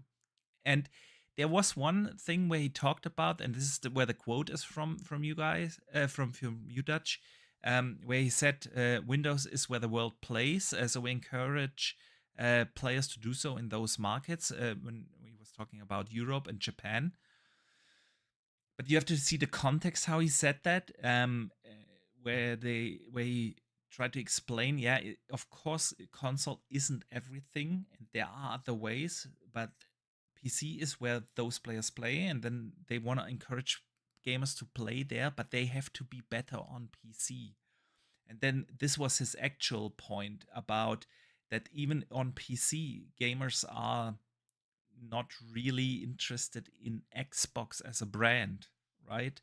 And that they have a lot of work to do there. Highly encourage everyone to listen to this interview. Best interview I have heard in a very long time, with one of the big surprises that Xbox got someone like this guy. I mean, doing an interview is one thing, yeah, but I walked away highly impressed there. Anyway, sorry, Dutch, I digress. It's all right. It's all right. No, it was more just like I say. I think we're just covering the marketing aspect of it and what cuts we can kind of expect them to see and things like that. But if you want to continue with the points from Asha's email, we'll go from there. I'm just skipping the third point she made and going straight to the fourth, because I think the second and the fourth point she made will come together very closely. And she said this. We expanded our studio systems when we needed a pipeline of content to meet multiple strategies across subscription, streaming, and devices. In the process, we have found ourselves overextended as we executed on changing strategy in a landscape of more readily available content.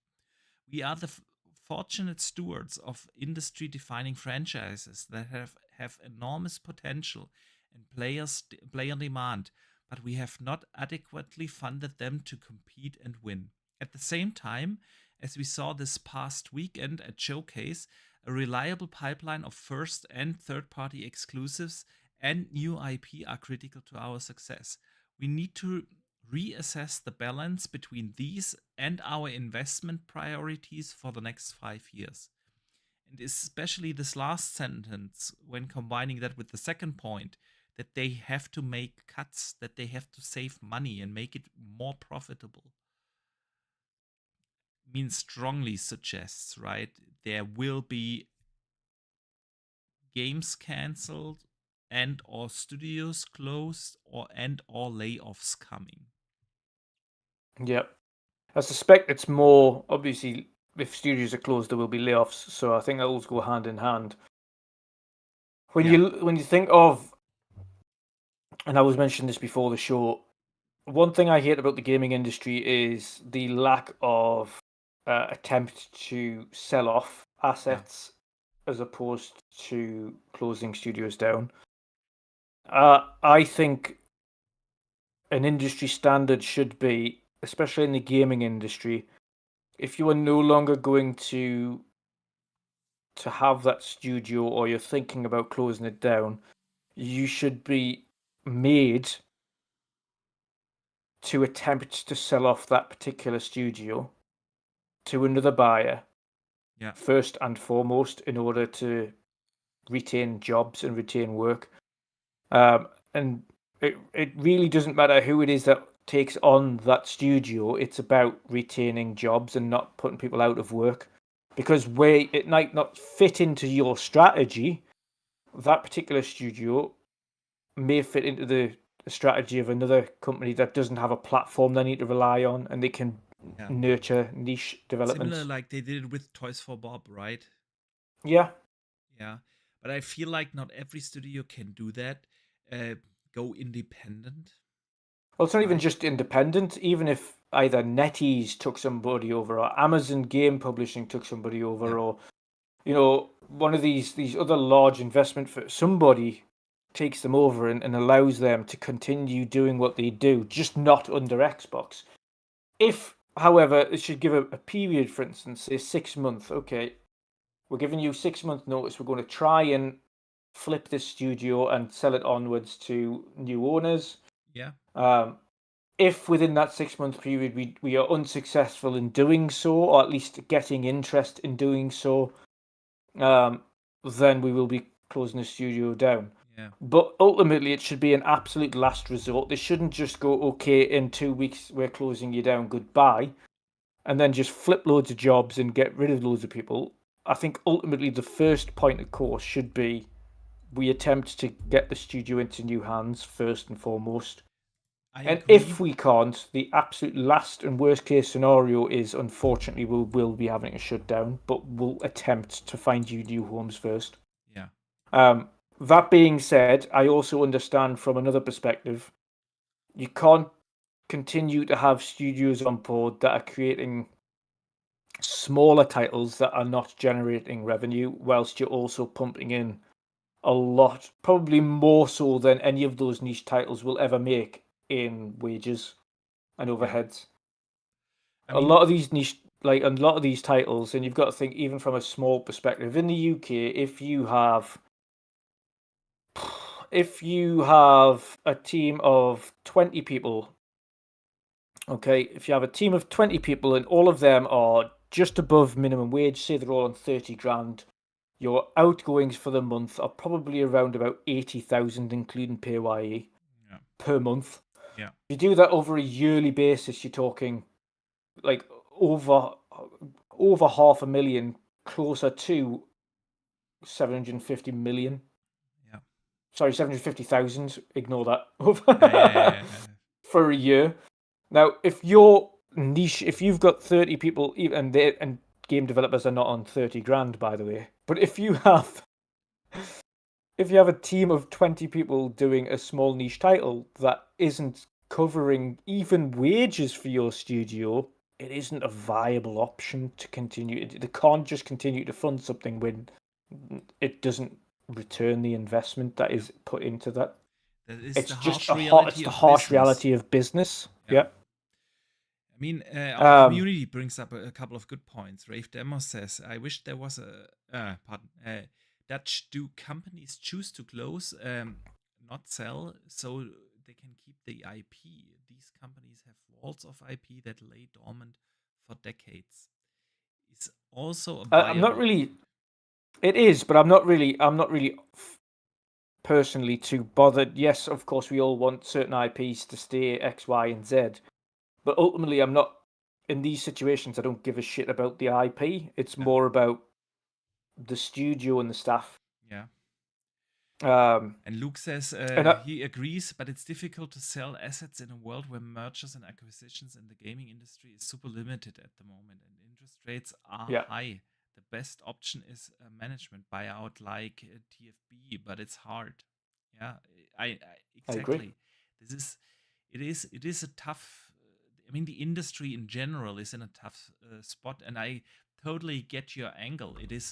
It would be the right thing to do, but when has a multi-billion-dollar company ever done the right thing for people, right?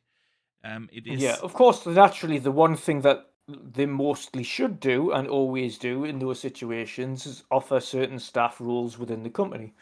Okay, yes, we're closing X down, but we're offering X, Y, and Z amount of staff rules at this studio, this studio, this studio, this studio, and try and retain them that way. But obviously, not all of them retain jobs or offered those opportunities. I mean, they've And done a couple although, of those things in the past when they shut down. yeah, Not every time, but it's not.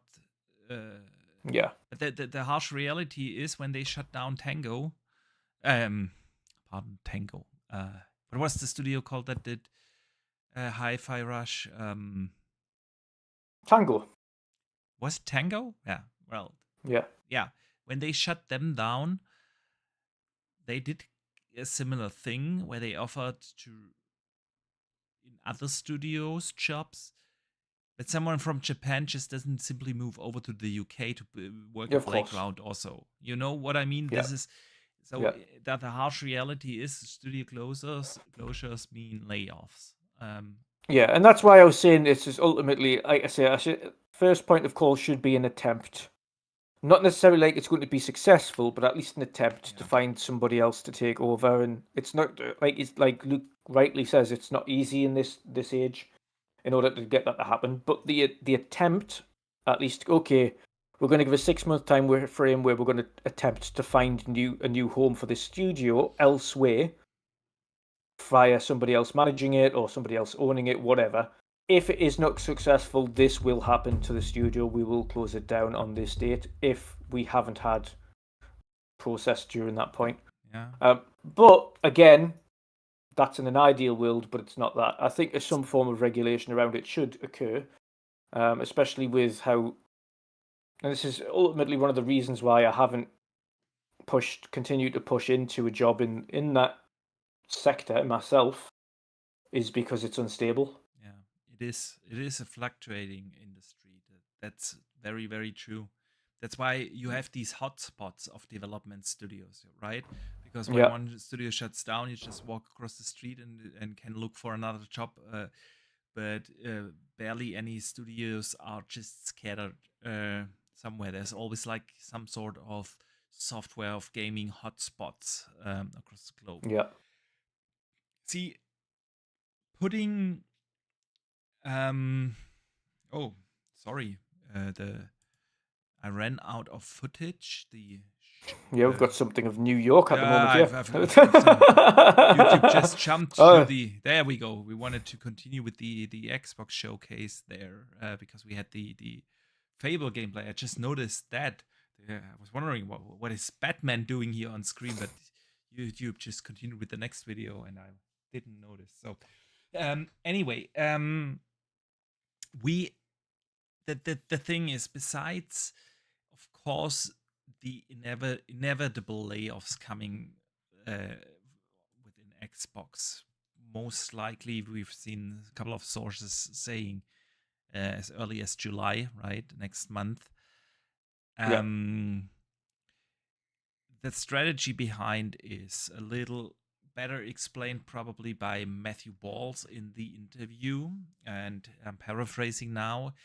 They will most likely invest more in big IPs and cut back on niche production.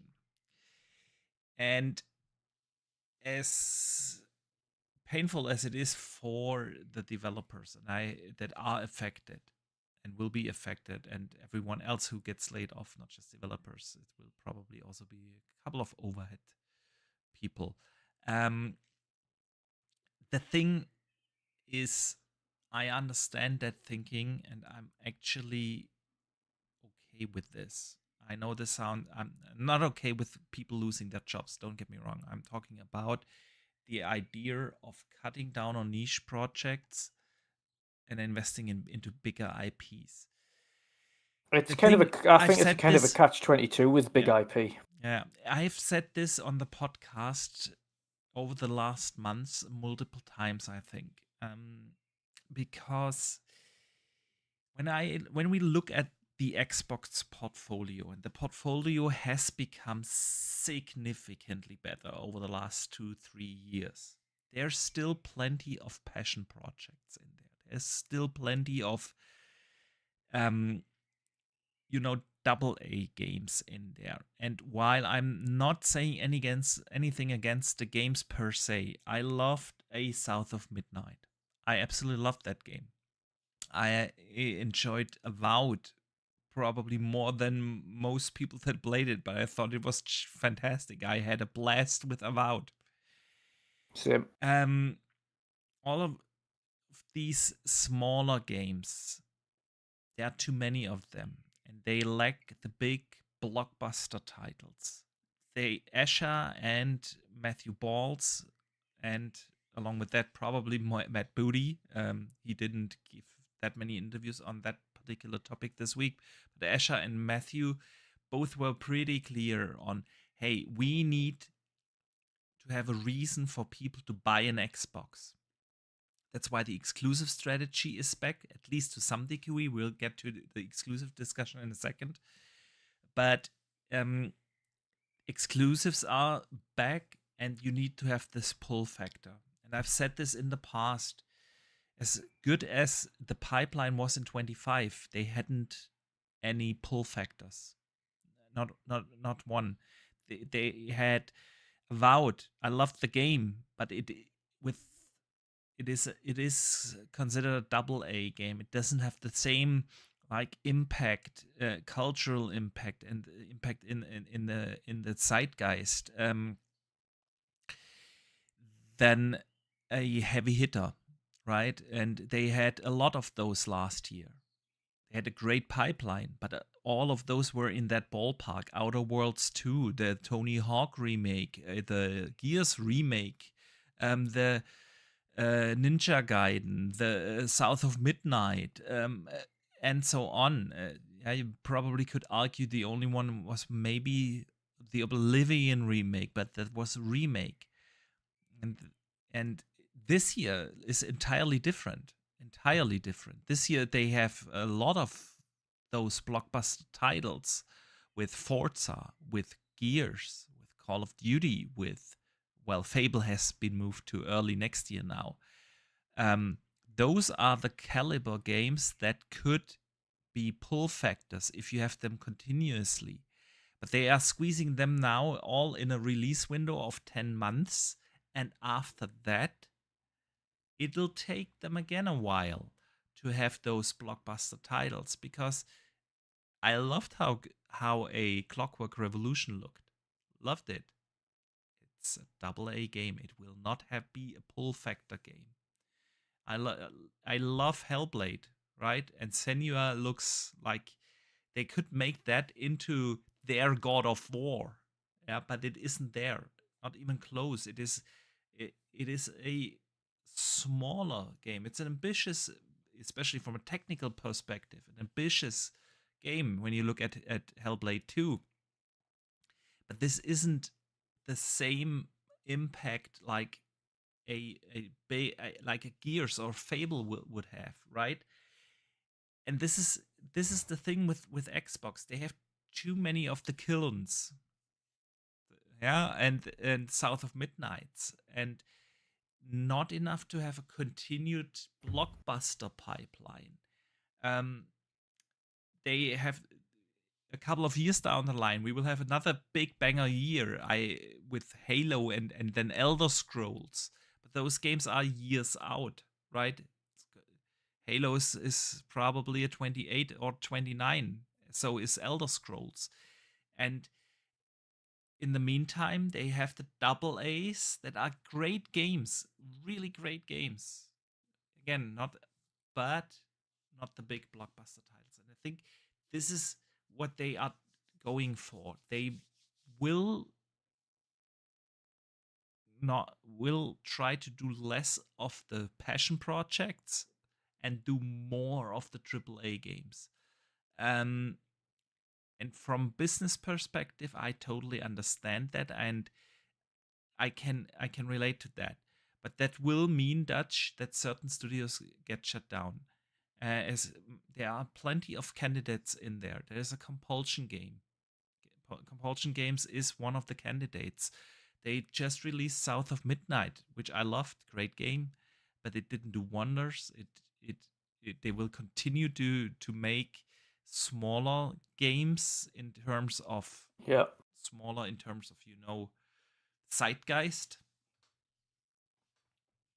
And it's very similar with Double Fine. I mean, That's the only one I'm concerned about. Yeah, Double Fine is such a candidate, and they have a couple of those. It's honestly, it's rare. It's Turn 10. What is Turn 10 doing now? Turn 10 would only be. I think Turn 10 would be kept on primarily for their technical expertise and nothing more.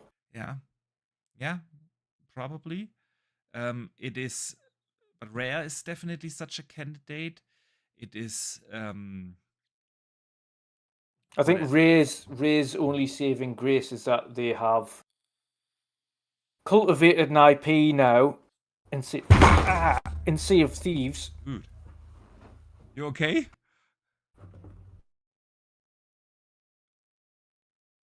Okay, Dutch is gone for a second. You're back? You okay? Yes. The cat decided it wanted to claw my leg, which caused my knee to jerk up and knee my computer desk. Damn it. Okay. Oh. You know what I mean? There are plenty of candidates out there that could be potential candidates here for cutoffs, layoffs. It is there are again they do have plenty of those. I wouldn't even rule out an Obsidian, honestly. Maybe not like shutting I don't think it's going to be down, that. I don't think it's going to be that harsh. I do think, like you say, maybe the compulsions.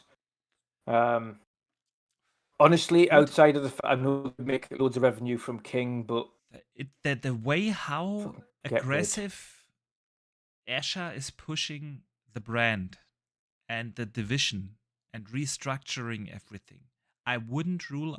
Obsidian just released 3 games last year. I'm not saying she's going to shut them down, but you know what's going to happen? And Avowed 2 is cancelled. Grounded 3 cancelled. And Outer Worlds 3 or whatever they are working on is cancelled.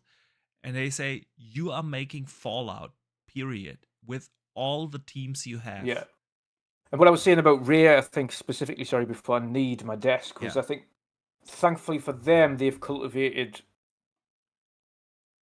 Sea of Thieves into something big enough now across platforms that they could ultimately be told best get to work on the next Sea of Thieves. Yeah. You've had ultimately a decade of this Sea of Thieves. You're on to season 20, which is a feat for any live service game, let alone yourself. And you've got a good founding now. You have created an IP out of nothing that is a beloved IP. Make the next one. Yeah, make the next one. I also can imagine she's looking heavily into Bethesda and ZeniMax, what they are doing. They'll just say full tilt on Elder Scrolls. there's obviously that's Bethesda Studios. Full tilt, that's in the works. That's a system seller. By the way, I think she's gonna make that an exclusive. Yes, 100%. The thing is, there's studios like ZeniMax Online. They had for 6-7 years a new big MMO in the working that just got cancelled. right? Yeah. Where everyone, like, for me it was this and Perfect Dark that I really didn't understand, because those would be the, the bigger games that they kind of lack in their portfolio, but that's a decision not made by her.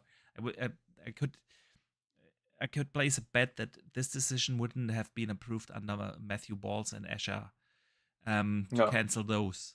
Specifically Perfect Dark. I didn't understand that myself Yeah, either.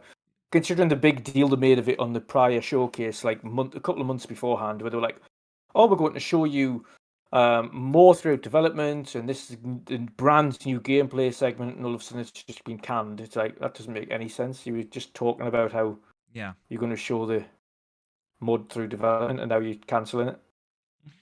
I love the thought challenge, the thought exercise that Rave Demos just posted in the chat.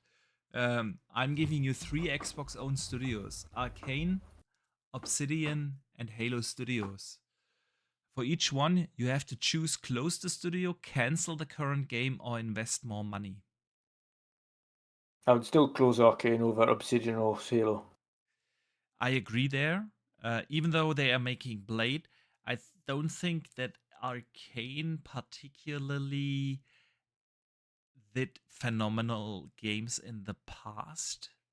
They were okay on average, but all in a AAA shine. So out of these 3, this is the easy, or it sounds so easy, but it's probably the most likely to being shut down. Although I think with Blade they have a great IP with which they could hit a certain zeitgeist. And the thing is, and I've said this before, as excited as I am for a Blade game, the art style they have chosen alone, this stylized, cel shaded look, is not gonna put this game up for, like, oh, this is a system seller type of game.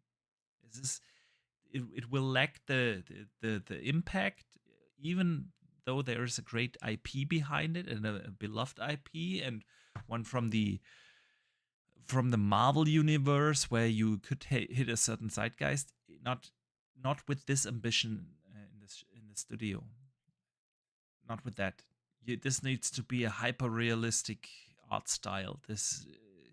And then make it gory, make it good story, which is probably the thing that they can nail. But you have to have much more polish on the games than in the previous release of Arcane.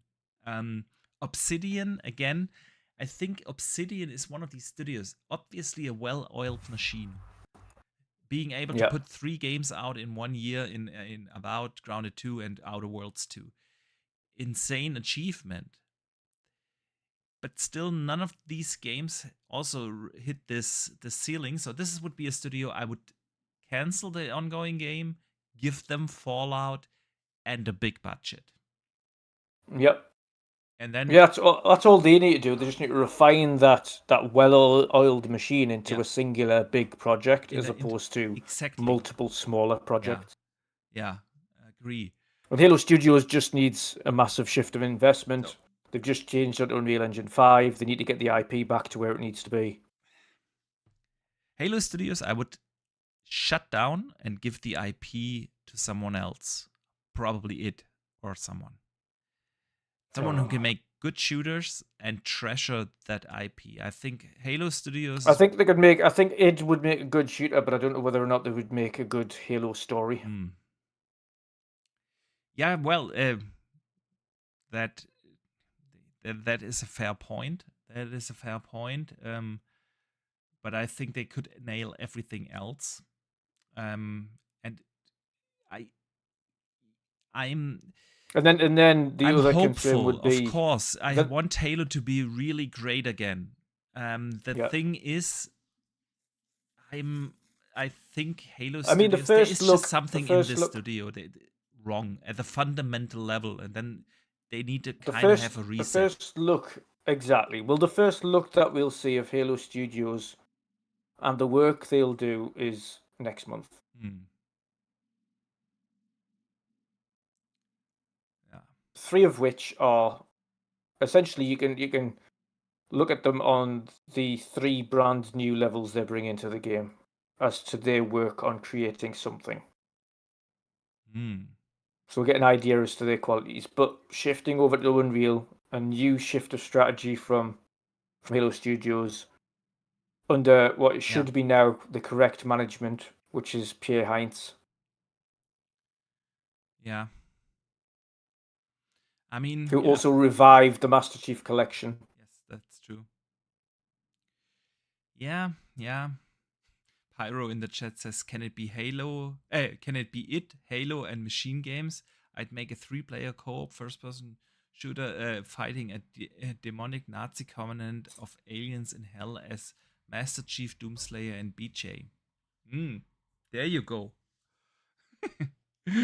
No, I mean, coming back to this, I think there will be weird things, and the first 100 days of Asha, she got really great headlines. And I think in the next 100 days, there will be a lot of negative headlines. But I get I think the it'll be angle. mixed, but the one thing about both Matt and Asha is that they're just being frank and honest. Yes. The only way that they are to progress is by making, and they've said it from the off, making tough decisions. Yes. Yeah. It's not going to be Agree. all plain sailing. We're going to have to make tough decisions, Tough and it's decisions. not going to be. Exactly. Yeah. And it's especially when you listen to Matthew Ball, his interview, again, highly recommended. He was very clear on why transparency is so important, and he didn't shy away from the fact that, well, he didn't say we will shut down studios, but he also basically reiterated on unpopular decisions that need to be made and that will not always be received well by the public. But the thing is, in the past, studios like Tango that we mentioned earlier just got shut down. No further comment, of course. And he reiterated on the importance of communication, on clarity, on why it is so necessary that people understand the moves they are doing, why this is important to gain trust in the brand, and so on. Highly recommend to do that, to listen to that. But yeah, I feel obviously studio closures is one of the things. And honestly, I would also, because Asha and Matthew both said in that in their respective interviews or the open letter, that Xbox is a little bit diluted. Yeah. Point 5 in Asha's letter was, our current platform infrastructure is not built for the battle ahead. Our systems are overly complex, spanning hundreds of dependencies, which hinders our ability to move fast. We've become too reliant on vendors to operate our system, and must become more self-reliant as an engineering culture to build for the future. We must increase the value we ship to players while decreasing the time it takes to do so. Going forward, we will evolve and rebuild our stack and look at capabilities across of all Xbox and potential mergers and acquisitions to help us win in hardware, PC, mobile, and streaming. And I feel like that is a hint or could be a hint in multiple directions, right? One thing is Xbox has so many business models, right? They have xCloud there. They have the PC store. They also have the selling games on other storefronts, from other storefronts on PC like Steam to PlayStation to Nintendo now. They have the business model of the console itself, right? But then they have the business model of Gamepass on that thing as well. And they have the business model of mobile games, and they have the business model you know what I mean? They have so many different business models, and one hinders the other. And I think we could see a retrieve of some of these things. Yeah, maybe it's significantly simplifying Game Pass, or um, bringing PC and console already this gen closer together, right? To really have like one united storefront there, to um, making xCloud a separate kind of business, not having that included in the, well, it depends. You have to subscribe to Game Pass Ultimate to get access to this. To make clearer business cases is one thing. Besides, of course, doing cutoffs, there could be also another thing. I'll get into that in a second. But what do you think, dude?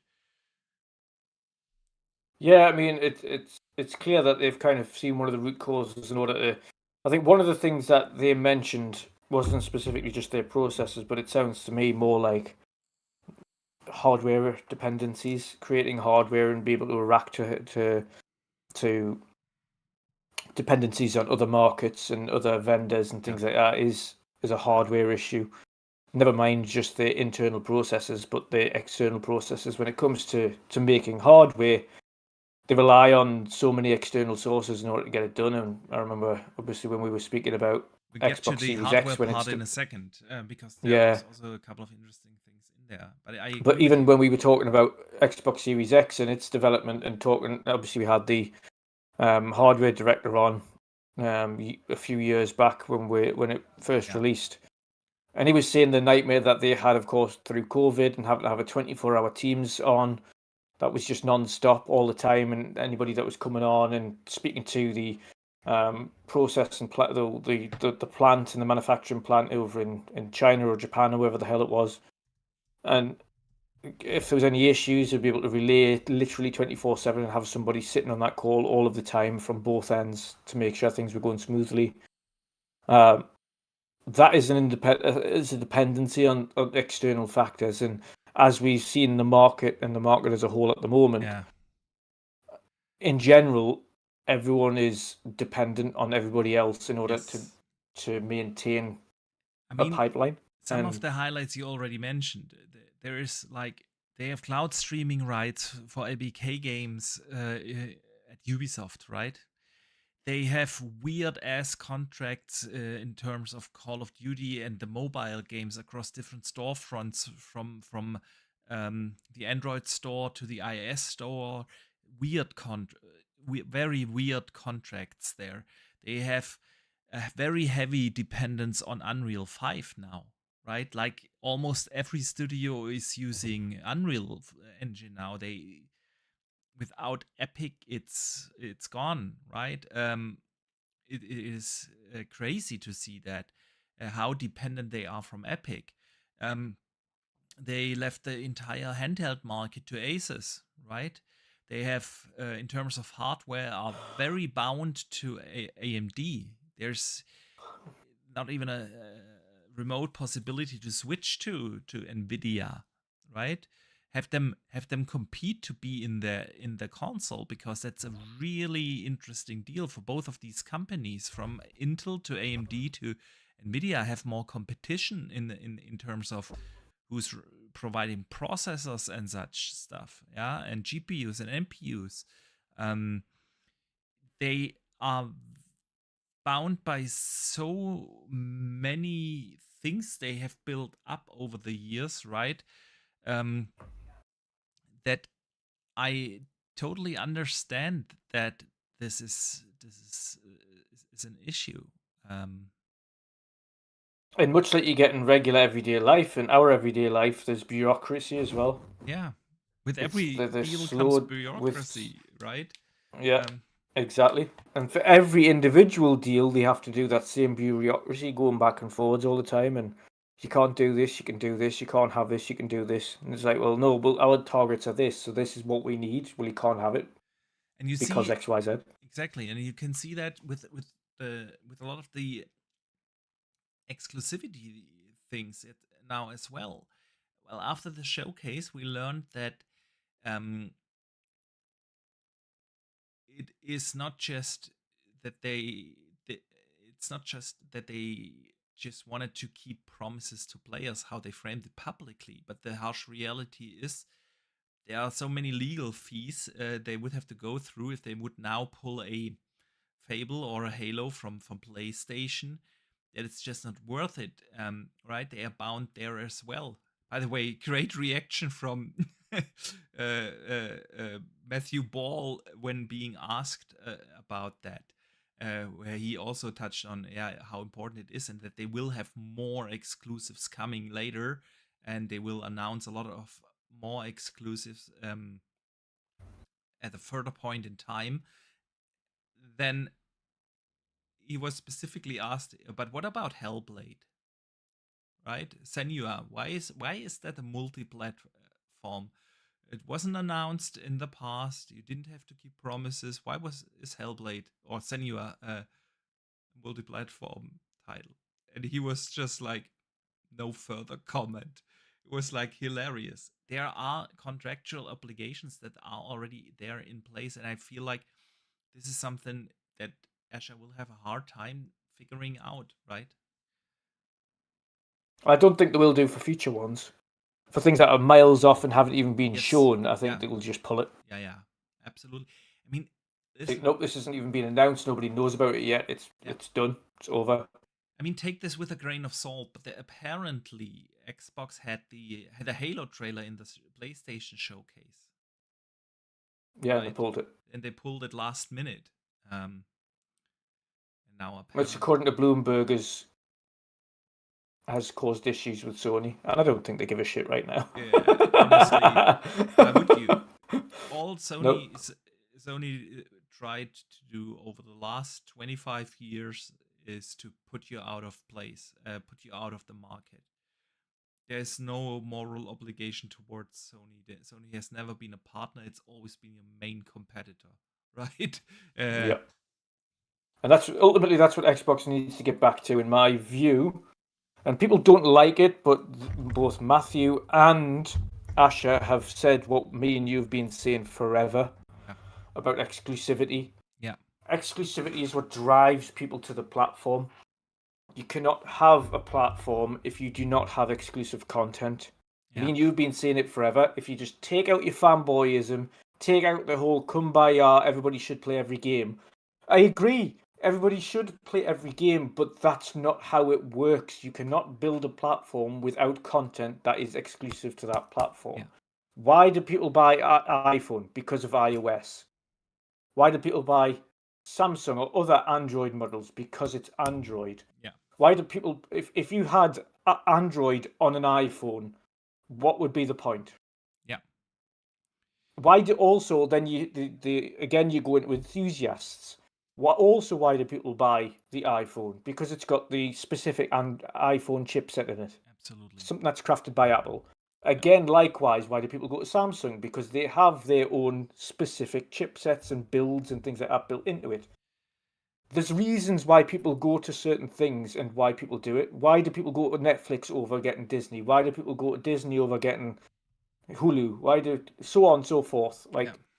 Every platform, no matter what it is, needs something to get people to go onto it, and gaming is no different. Absolutely. I can only add to that because the thing is, if we like you said, in every other kind of comparable entertainment business, you have to have exclusive content. And when you look at gaming, we just talked about this earlier in the show about the Nintendo showcase, right? If Zelda Ocarina of Time would come to Xbox or PC, I would never ever thinking about buying a Switch 2, right? Why would I? Why would I get multiple devices? But once I have the Switch 2 and they get me into this with the exclusives, I'm likely to buy other games I can't play there. I'm going to buy Mario Kart as well, and I'm going to buy Star Fox and Donkey Kong probably, and and then this is how these these systems work, right? And even Yep. the most open platform, PC, and the absolute king of PC is Steam, is trying to do something like that, right? They are heavily pushing. They started this with the Steam Deck and are now with the Steam machine pushing into the territory of consoles by, hey, this is the place to play, because there are plenty of exclusive games there as well that you cannot Yep. play on a Switch or a PlayStation or an Xbox. And this is the only reason why you would do that. Yeah. Yep. This is so I think we all agree here about how exclusives make sense. I was a little confused directly after the Xbox showcase, and I did a video about that where Matt Booty had a couple of statements, right? About, hey, our strategy is clear, and it's multi-platform games, like ongoing multiplayer games, like he specifically mentioned Call of Duty, of course, remain multi-plat, but And the that is single player understandable. experiences, definitely we need to have exclusives there. And at the same time, they just announced 10 hours before he said that that games like Senua, or even State of Decay, which is like a single player or co-op experience, yeah, just, and they haven't been previously announced, and they did not care to, had to honor the agreements that they made to players. But then there's the harsh reality that came through in the Matthew Ball interview, right? There are already contractual obligations in place for certain games. But And I I think think, it was a case of they would have looked at Gears, for instance. It's not so much Clockwork, but Gears, for instance. They probably looked at that and said, "We're willing to take the hit on a singular game, and if that singular game has to be anything, then we're going to take the hit yeah, on Gears." And they gonna did so. And I think Clockwork wasn't even a thing. I just don't think there was really much of a kickback for that one in itself, because there wasn't any platforms yeah. announced for Clockwork. And Matthew Ball explained this really well. I can't paraphrase it as well as he explained it. So again, highly recommend to check the interview out. But he, and I'm paraphrasing now, said, well, it was very important for them to not just put Gears in there as a console exclusive, because they could have announced Clockwork also very much later later this year, for instance, as a console exclusive. But it was very important to them to have more than one game as a console exclusive, so that people realize it's not a one-off. And the second thing is, and yes, honor the expectations. Then he was asked about Senua, where he wasn't able to comment. Then they got into the tidbit of, okay, there are agreements already in place, but he said this is a strategy going forward. And then he touched on, and this is very, very crucial, the importance of clear communication, and that this has been a mess in the past. Because the whole idea of exclusives, and I've never heard this, we've said this on the podcast, but I've never heard this from an Yeah. Xbox executive, yeah, is exclusives are not for the fans. Exclusives are not for us. Everyone here, probably from our community, already has an Xbox. We are playing Xbox, we are enjoying Yep. the ecosystem. For us, exclusives don't do anything in the harsh reality. Nothing will change if Gears comes to PlayStation or not. Nothing. We are already invested in the ecosystem. Exclusives are for the average players, the players that they do not have in the ecosystem yet. And Matthew Ball explained this very good, in a very, very logical way. This is what exclusives are for. That you are looking over to Xbox and say, okay, I'm getting FOMO. I missed Gears. But hey, I cannot justify a purchase just for this one game. But then the next game comes along and you're missing out on that as well. And then the next game, and then suddenly someone trips over. It's similar with me in the Switch too, right? Mario Kart alone didn't do it for me. And Star Fox getting close to it, but when Zelda comes out, I'm gonna cave and buy that thing, right? And this is exactly the same thought process that Matthew Walls explained, and this is why he was so okay. We are really committed to this, but our weakness is, and was also very clear. We have to be clear, and we cannot change the strategy over and over and over again, which is Nope. what has been the issue in the past as well, right? Like every other Yep. year, you get a different kind of strategy from, hey, we are starting to buy all these studios in 2018, and then we do some bigger moves and buy Zenimax and Bethesda in 2020, and remember, exclusives. Starfield is gonna be where Game Pass exists. Whatever. Then what was this the strategy? Then there was the no games strategy. Then they had games, but then it's just 4 games, and then it's everything everywhere. And now we're back to this, and this is just the messaging on exclusives. We could talk about other messagings that they've, yeah, but this is like, and also Matthew Ball really particularly explained it in a quote, it's difficult to articulate why someone should buy an Xbox. Exclusive will definitely help us with that. And I think Yep. that hits the nail on the head, right? That's exactly what we've been saying for ages. And again, what we always say, and we've always been like on this show, is you need to take out personal feelings from corporate strategy. Yeah. Because there is a significant difference between what you want and what the business needs to survive. And whilst people can never, and the discourse online is always about how does this benefit me. It doesn't. It's got nothing to do with benefiting you as a person or a gamer. What it has is to benefit the brand so that the brand is able Yeah. to survive and thrive. Because Yeah. if the brand has exclusive content, then more people will invest because they want to play that content. If it does not have that content, there is absolutely zero reason to be on that platform. Exactly. And no matter how much of a fan you are, at some point, if those content dries up and everything is everywhere, and if Game Pass did not exist and everyone was buying content, there'd be literally zero reason to invest in the platform. Zero if everything was everywhere. Especially with console prices that high, right? It's no joke anymore to have multiple consoles. This is not an easy thing to do. And Nope. honestly, if this generation would start this year, right?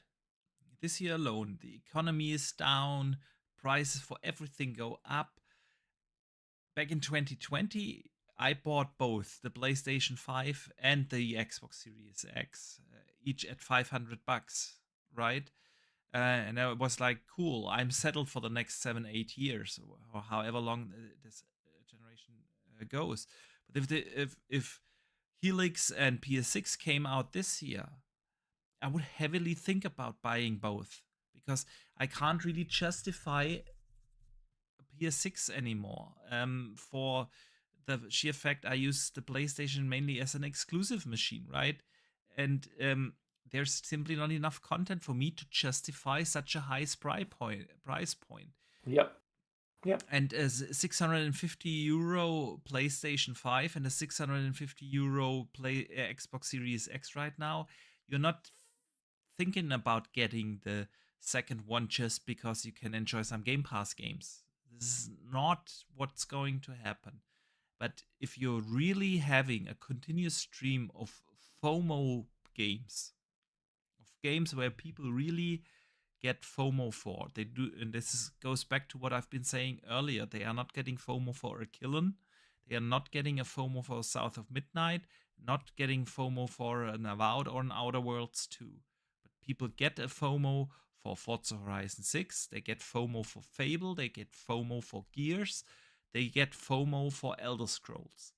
These are the kind of games that if you have those in a continuous streak, you might get people over. And that's the only big question to me right now. And I think it is very clear that we will have a weird phase over the next 6 to 12 months. We will still have a weird phase where games like Senua go multiplat, that doesn't make sense at all, right?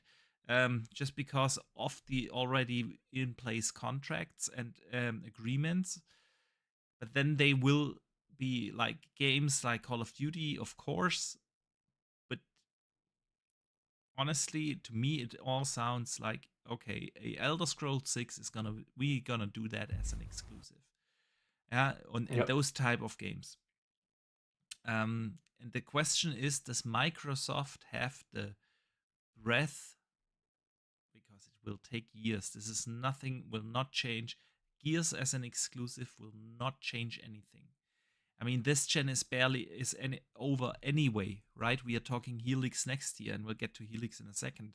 But um, um, and no offense to, and this is another thing for PlayStation fans as well, is these decisions aren't just made on guesstimates. They've looked at the numbers, and what we've seen of the numbers for Indiana Jones, Starfield, etc., that went over to PlayStation, regardless of if they're released well after the fact of the original launches, the sales numbers did not justify those ports. Absolutely. Like 500,000 or less. Yeah. What is the point? What is the point? What is the point? This is people crying out in public, on X exactly. And things like that. Oh, we want these ports. We want these ports. But then it comes to the hard fact. The hard fact of the matter is that the growth is not there for certain single-player titles that they expected. And even games like Forza Horizon that did sell a few millions on PlayStation, right? Those are exactly the kind of games that you should have as an exclusive. Because obviously, those are the games that people are interested, that are invested now in other ecosystems.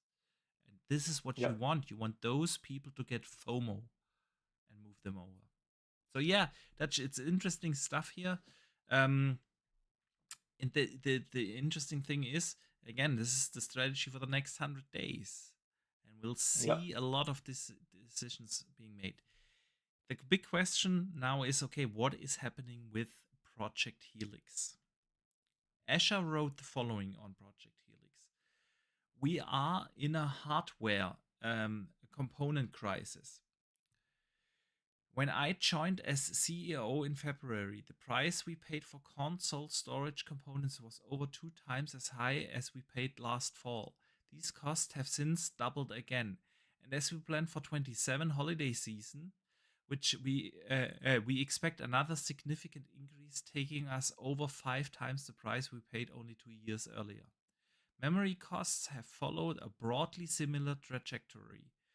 While the entire industry is facing a component crisis, we believe we have been impacted more greatly than many of our peers due to the choices we made over the last half decade. We are currently unable to make as many consoles as players want to buy, and we need a new business model and partnership for hardware as we remain committed to Helix. And Matthew Ball also iterated on that. He also talked a lot about what he thinks and how long this crisis will go and things like that. Again, highly recommended to listen. He said the following: they are working hard to rethink Helix, making things more affordable, a new business model. They fully believe in consoles. Console is growing, not dying. There's no desire to move away from console, but he reiterated on that statement from Asha that which was, we are currently unable to make as many consoles, and we need a new business model and partnership for hardware as we remain committed to Helix. This is a very interesting thing, Dutch. What could be a new business model for consoles and the partnership for hardware? Manufacturing pipeline, suppliers, etc. I think decisions made previously 5 years ago will boil down to, again, contracts signed for components. What happens? honestly, And they're caught in, they're now stuck in this contract agreement that they've got for these components where the pricing has increased significantly despite this issue, where a shrewd contract wouldn't allow for such a significant increase, yeah, regardless of the situation. Being such a large partner, it would not allow for that particular situation. You're talking even a shit Xbox, 30, 40, 50 million units over its lifetime mm, is still a significant amount of components in order to manufacture. absolutely, If you're stuck absolutely. in a Yeah, shitty, yeah, yeah. and that's a shitty, if you're stuck in, like, that's significantly more than PC would do for a singular GPU. Yeah. You don't get 30, Not 20, even 30, close. 40, 50 million 5090s. You don't. You just don't get Not it. even close. Not even close. Nope. I mean, it is interesting to if you see another statement in that we read earlier in point 4. Um, pardon, in point 5. We've become too reliant on vendors to operate our systems and must become more self-reliant as an engineering culture to build for the future.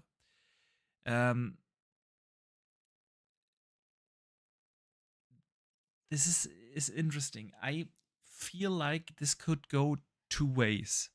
The one way is, since she said we are not able to make enough consoles and we need new business models, right? For the hardware and partnerships for hardware as we remain committed to Helix, is what she said. So one strategy could definitely be they focus more on third-party hardware manufacturing. Let Asus make Series X. Let some other Lenovo. The only issue I've got with that is that, again, that then contradicts that we've become reliant on others. Exactly, and that is the contradiction there. On the other hand, it could also very well mean more self-engineering. Yep. Engineer more of the components yourself, and then Yep. only do a build to print kind of a deal, right? Where you just order chips directly from TSMC or memory or whatnot. Not Exactly. go through Samsung or AMD to buy RAM and manufacture RAM, for instance. Yeah. This is There are multiple ways. I also think that the Helix itself, because this goes heavily into what Matthew Ball said. We are working hard to rethink Helix, make things more affordable, and evaluate also new business models. When Sarah Bond first talked about Helix a while back, it was absolutely this is a premium console with maximum power, and we all were cool, very cool, and I still would love that. I'm too invested into gaming. I could see myself buy an Xbox for $1,000 or $1,200, and then get really beefy specs. 50, 80 kind of quality with 32 gigs of RAM. I'd be up for that. But this is not the harsh reality in this market environment anymore. And I think Yep. Helix will be something different than what was originally announced. Scaling back, more options. I could see, for instance, Xbox very much heavily relying on swappable memory, right? Have different kind of configurations for yourself. So you have the cheapest entry point. You only have 16 gigs of RAM, which is really not enough for the next gen. But this is the base model and 250 gigs of SSD. And then they already have the extension cards for the memory. For those who need a bigger SSD, you have to buy extra and invest extra. And if you want better graphics, you gotta buy a 32 gig RAM stick that you put it in your console for $500. I don't know, whatever. You know, this could be one thing. I'm still a little unclear on what the new business model could be. I think that's really around. I think you were kind of more nail on the head around what you were saying there with regards to Sarah Bond mentioning Helix being for the premium, whereas the actual reality of the market is, while that should be a focus as well, and people who want it, Helix being what it is described as a hybrid PC console based on PC components as opposed to console essential components, and like not the APU but potentially GPU with SSD, with like swappable SSD sticks, with swappable memory, etc., like you would in a PC. Then you would have the multi-pronged approach. Yes, it is the same SKU essentially. It's a PC, so essentially it's upgradable by yourself if you want to upgrade it by yourself. However, we will have your entry point model, which is essentially a low-tiered PC, the midpoint model, which is a mid-range PC, and the high-range model, which is the high-range PC. And although they are one SKUs, and again, because if they're developing for PC as opposed to console, it doesn't really matter, because ultimately you just scale it. Then putting that out as, okay, it is a singular SKU, but this is the cheaper option, which is not as powerful. It's the mid-range option. You get good performance, but it's not as good looking. And then you've got the top-end model, which is the best of everything. Yeah. It's up to you. And that's a business model that, again, scales with price. Exactly. Depends on the market. Yeah. It really depends. And I mean, she also mentioned new partnerships in hardware. And that also, from a manufacturing perspective, it wouldn't change the externals of the things, so the externals wouldn't be affected by supply chain, because the box would still look like the same box. It would just be the internals that are different. Okay, we've still got ultimately the same configuration internally, except this one has this inside of it, and these inside of it, and this much RAM, and this SSD. This one has this SSD and this RAM. This one has this SSD and this RAM. Yeah. So it's just a case of, okay, we've got 3 production lines. One's your top tier, one's your middle tier, one's your... They all use the same shelling components from a visual perspective and an internals perspective, but ultimately the only thing changing are the internals of that, much like a PC. Agree. Okay. Again, it should be super easy for them to configure it, because the motherboard will be the same ultimately. Everything from that perspective will be the same across the board. It'll just be, okay, we've got slightly better chipsets in each one of them, and different configurations of SSD or RAM. Yeah. I mean, that would make the assembly lines more complex, right? It would be true. That's why I'm still sticking with there's only one SKU they sell, and you yourself increase performance via plugging in stuff. Could see something like that happening, but it will. But then the only issue you'd have with that is that the GPU would ultimately then be the same on Yes. each of them, which would then be, it would really negate it. Yeah, I know. It'll be interesting to see where they go with it. I just think that the Helix that was originally promised is not gonna be continued, because it will be a very tough situation, or it is really not that new, the idea, and they do what I've said for a while now. There will be 2 SKUs. Yeah, like the Low end, series, high end. the Helix S and Helix S X, and maybe the Helix S wasn't in place under the previous management, and that they are now And maybe Like, it is, and maybe it is. Put it this way: maybe it is just as simple as saying, okay, the difference between the Helix S and the S is yes, they've both got the same GPU, got the same potential power, but in the lower end you have less RAM and you have a smaller SSD, whereas in the higher end you have more RAM yeah, and a larger SSD. yeah, Whereas everything else componently is absolutely fine. absolutely. Like it's identical. It's But because then, ultimately on PC that's what you can do. Yes, I can have a 5080, but ultimately if I put 16 gig of RAM in there, yeah, it's definitely not going to perform as good as it would do if yeah. I had 32 gig plus. Again, but then you could do the like external sticks you put in. Exactly. And if you want to upgrade, you can do that on your own accord. You can Yeah, just go out and buy yeah. literally PC RAM, and upgrade it if you would Okay. wish to do so. Yeah, yeah, absolutely. Apparently, my volume is still too low. Let me And that sound too loud. Well, do I'm some. like literally over the top of Yeah, mine. yeah, yeah, yeah. So I've tried to increase my volume a little bit. Ultimate Berserker, thanks for letting us know to tell us if it's a little better now. And everyone else was telling me to turn Yeah, my volume down. just a loud talker. That's all.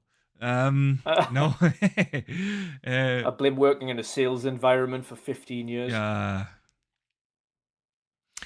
So, yeah, Project Helix. It will be very very interesting to monitor.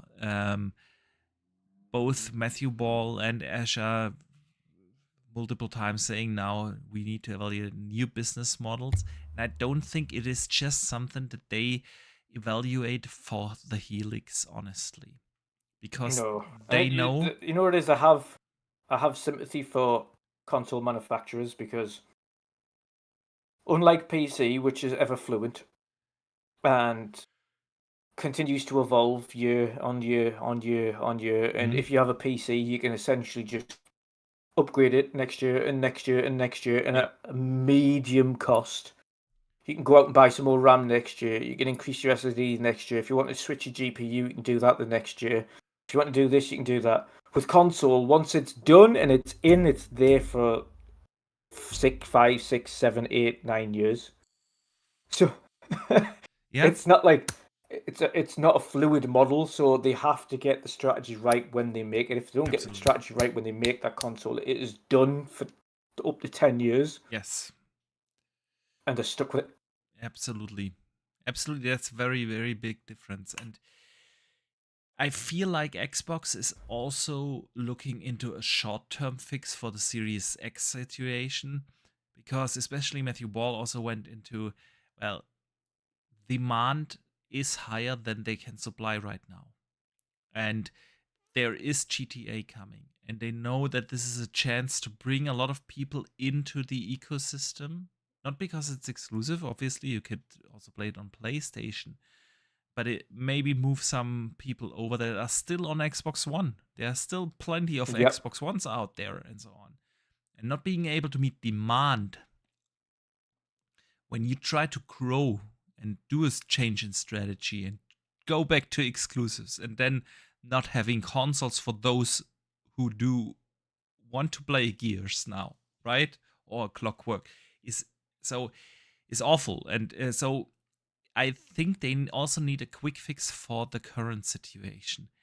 And I could see Yep. them licensing out building Xbox Series X and S's, or maybe not just X's, you know? And then you will see Asus do an Series X. It is hardware wise the exact, or in terms of performance, but it is not assembled from Microsoft and their direct contractors, but from Asus or such. I could see them do something like that, right? Um, Maybe the third party I think that I was has going to been say I think rumored. ultimate. Sorry, but that has been rumored that there will be a third party console, PC like console, like the ROG Xbox LEX, just in a form factor of a console. Maybe it's that Mhm. that they are pushing now more heavily. I don't know. But I think they are definitely going to, do a push for this gen as well. I think ultimately the only issue with that is, I think part of the demand issue isn't necessarily who's building it. It's merely, again, component availability. So I think it's kind of irrelevant who it is that's building it, or how many people you're trying to get to build it. It's ultimately that you just don't have the sheer volume of components that you need to do to meet demand. And I don't think that's going to improve anytime soon, especially with these constant ongoing battles in two sections of both the Middle East and Eastern Europe. Yeah. So until those rectify, which absolutely, how long's a piece of string? Yeah. Rave Demos in the chat says, I definitely think we are going to see more than one device for Gen 10. Helix, high performance, 12 to 1500s for the diehards, and some other device, Series S or cloud based for entry level into Gen 10, 500 or less. I agree. I think that's exactly what they are going for. It's the I hope they don't most do a cloud-based logical one. Dear God. It's the most logical thing to do for them. See, the Helix will be a PC at its core anyway, right? So it will run the PC games, they scale anyway, and you will have a super low powered thing for 4, maybe 400.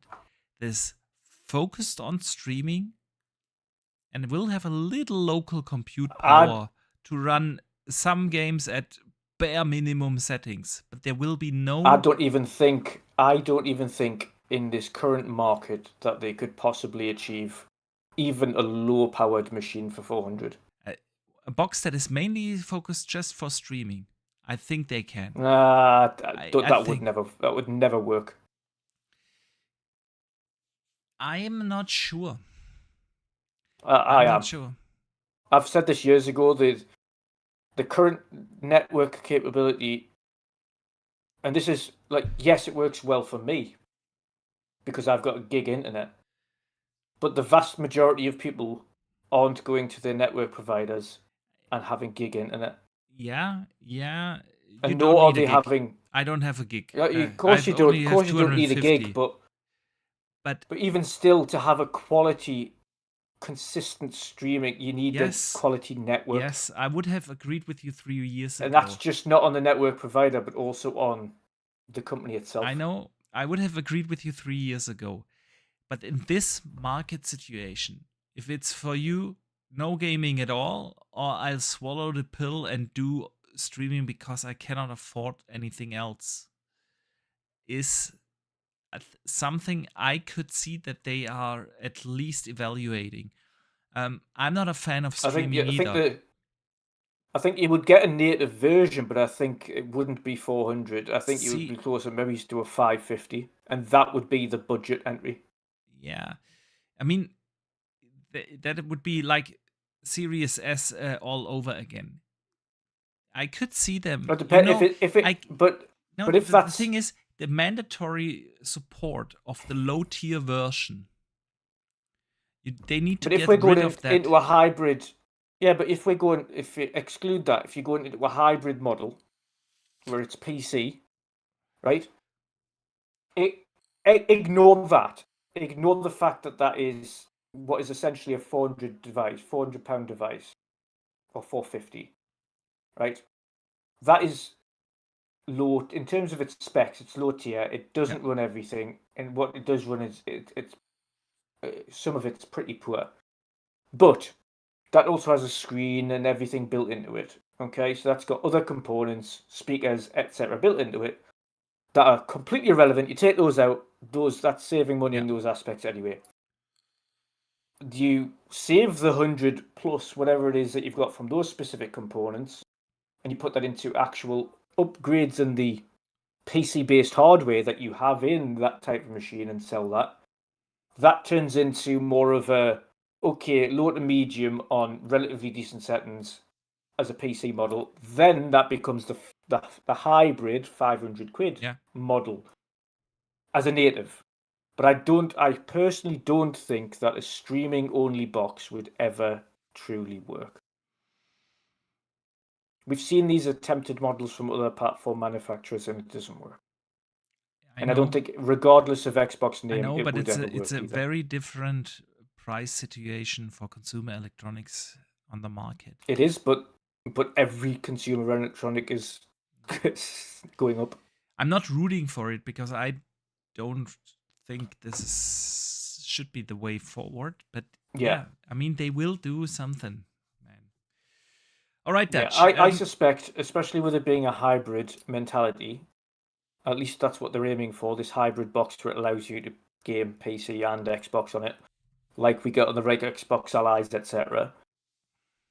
Even you, having played the ROG Xbox Ally now, you are getting very decent settings. You're getting good performance. Yeah. If you're thinking about an Xbox that is more performative than that, then you're looking at, okay, $1,000 at least to get a PC of capable, higher than that capability. So, and that's in a handheld. Never mind an actual box in itself. Hybrids are a little bit more flexible than the previous console models, which is why I'm saying it would be native. Yes, you're going to have the ability to cloud stream as well, like both of these do, but it will be native. I don't think they would ever go down a route of full stream box or cloud box. I don't think they would. We shall see. I think there's enough flexibility in PC components, regardless, that they're able to create a native box for a budget-esque price without reliant on making it a streaming box. Whereas I think creating a bespoke platform like a console would be, where you have to create a bespoke APU depending on the machine you're building, which requires bespoke components, which requires bespoke manufacturing, like the Series X has, where it's split motherboard. You know, these things are extra, and I think that is also one of the things that they're referring to when they said investments incorrectly.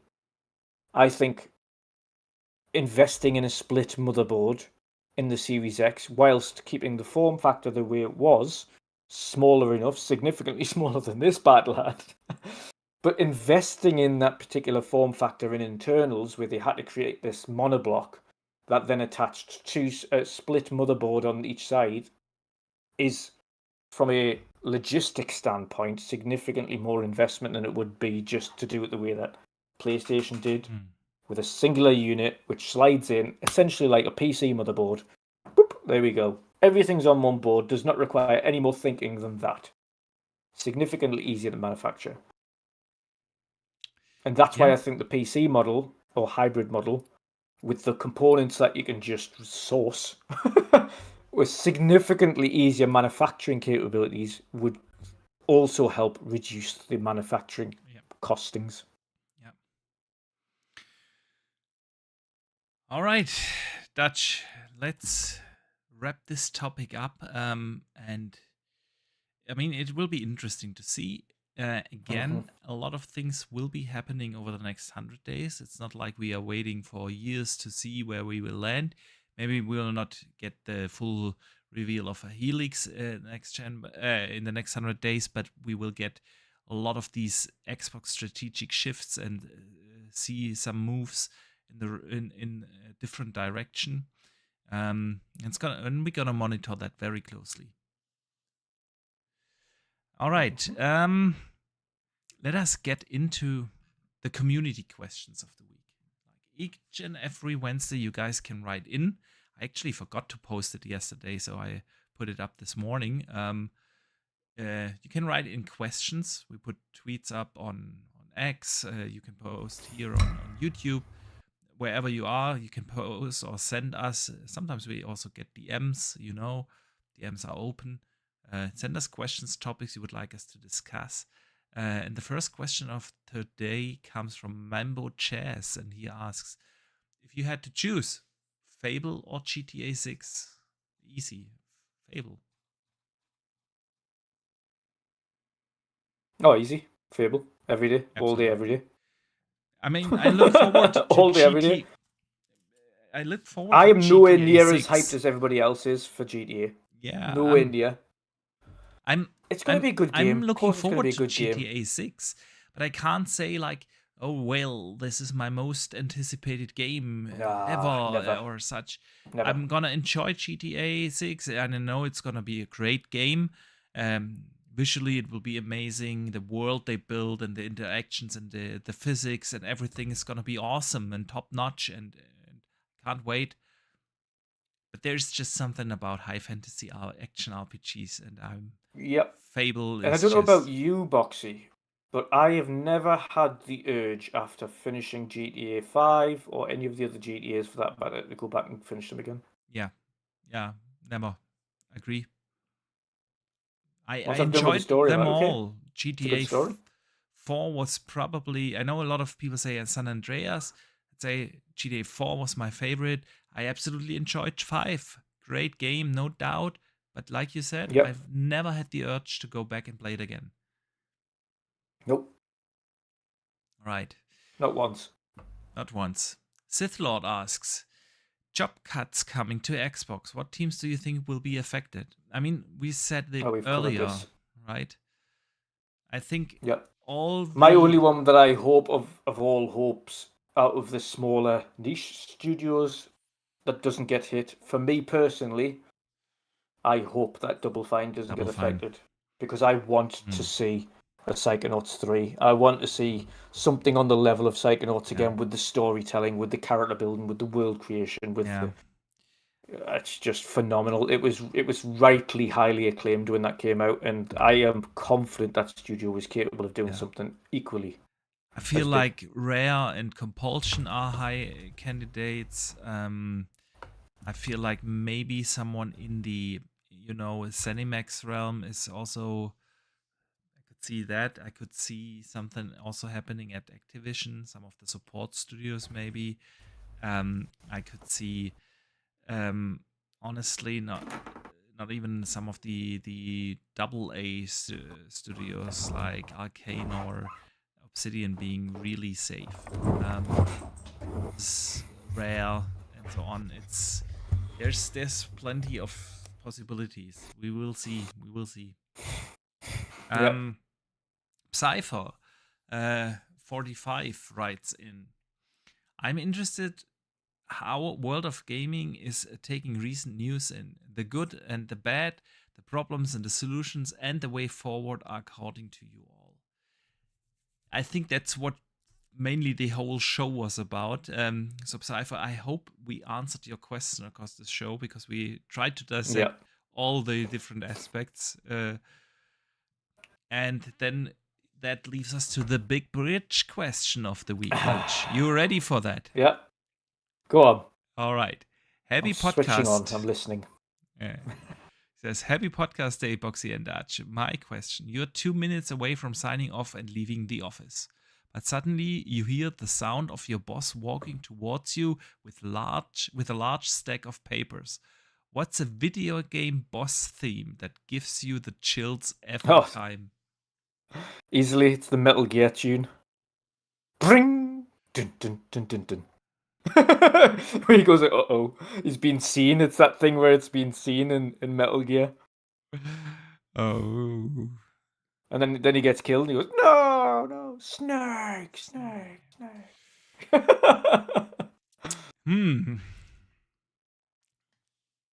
I mean, Bowser comes to mind. It's not even a boss tune on Metal Gear, to be fair. It's just when you get spotted. It's like, dun, dun, dun, dun, dun. You're like, uh-oh.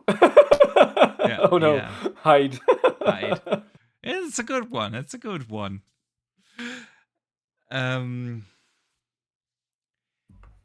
What else?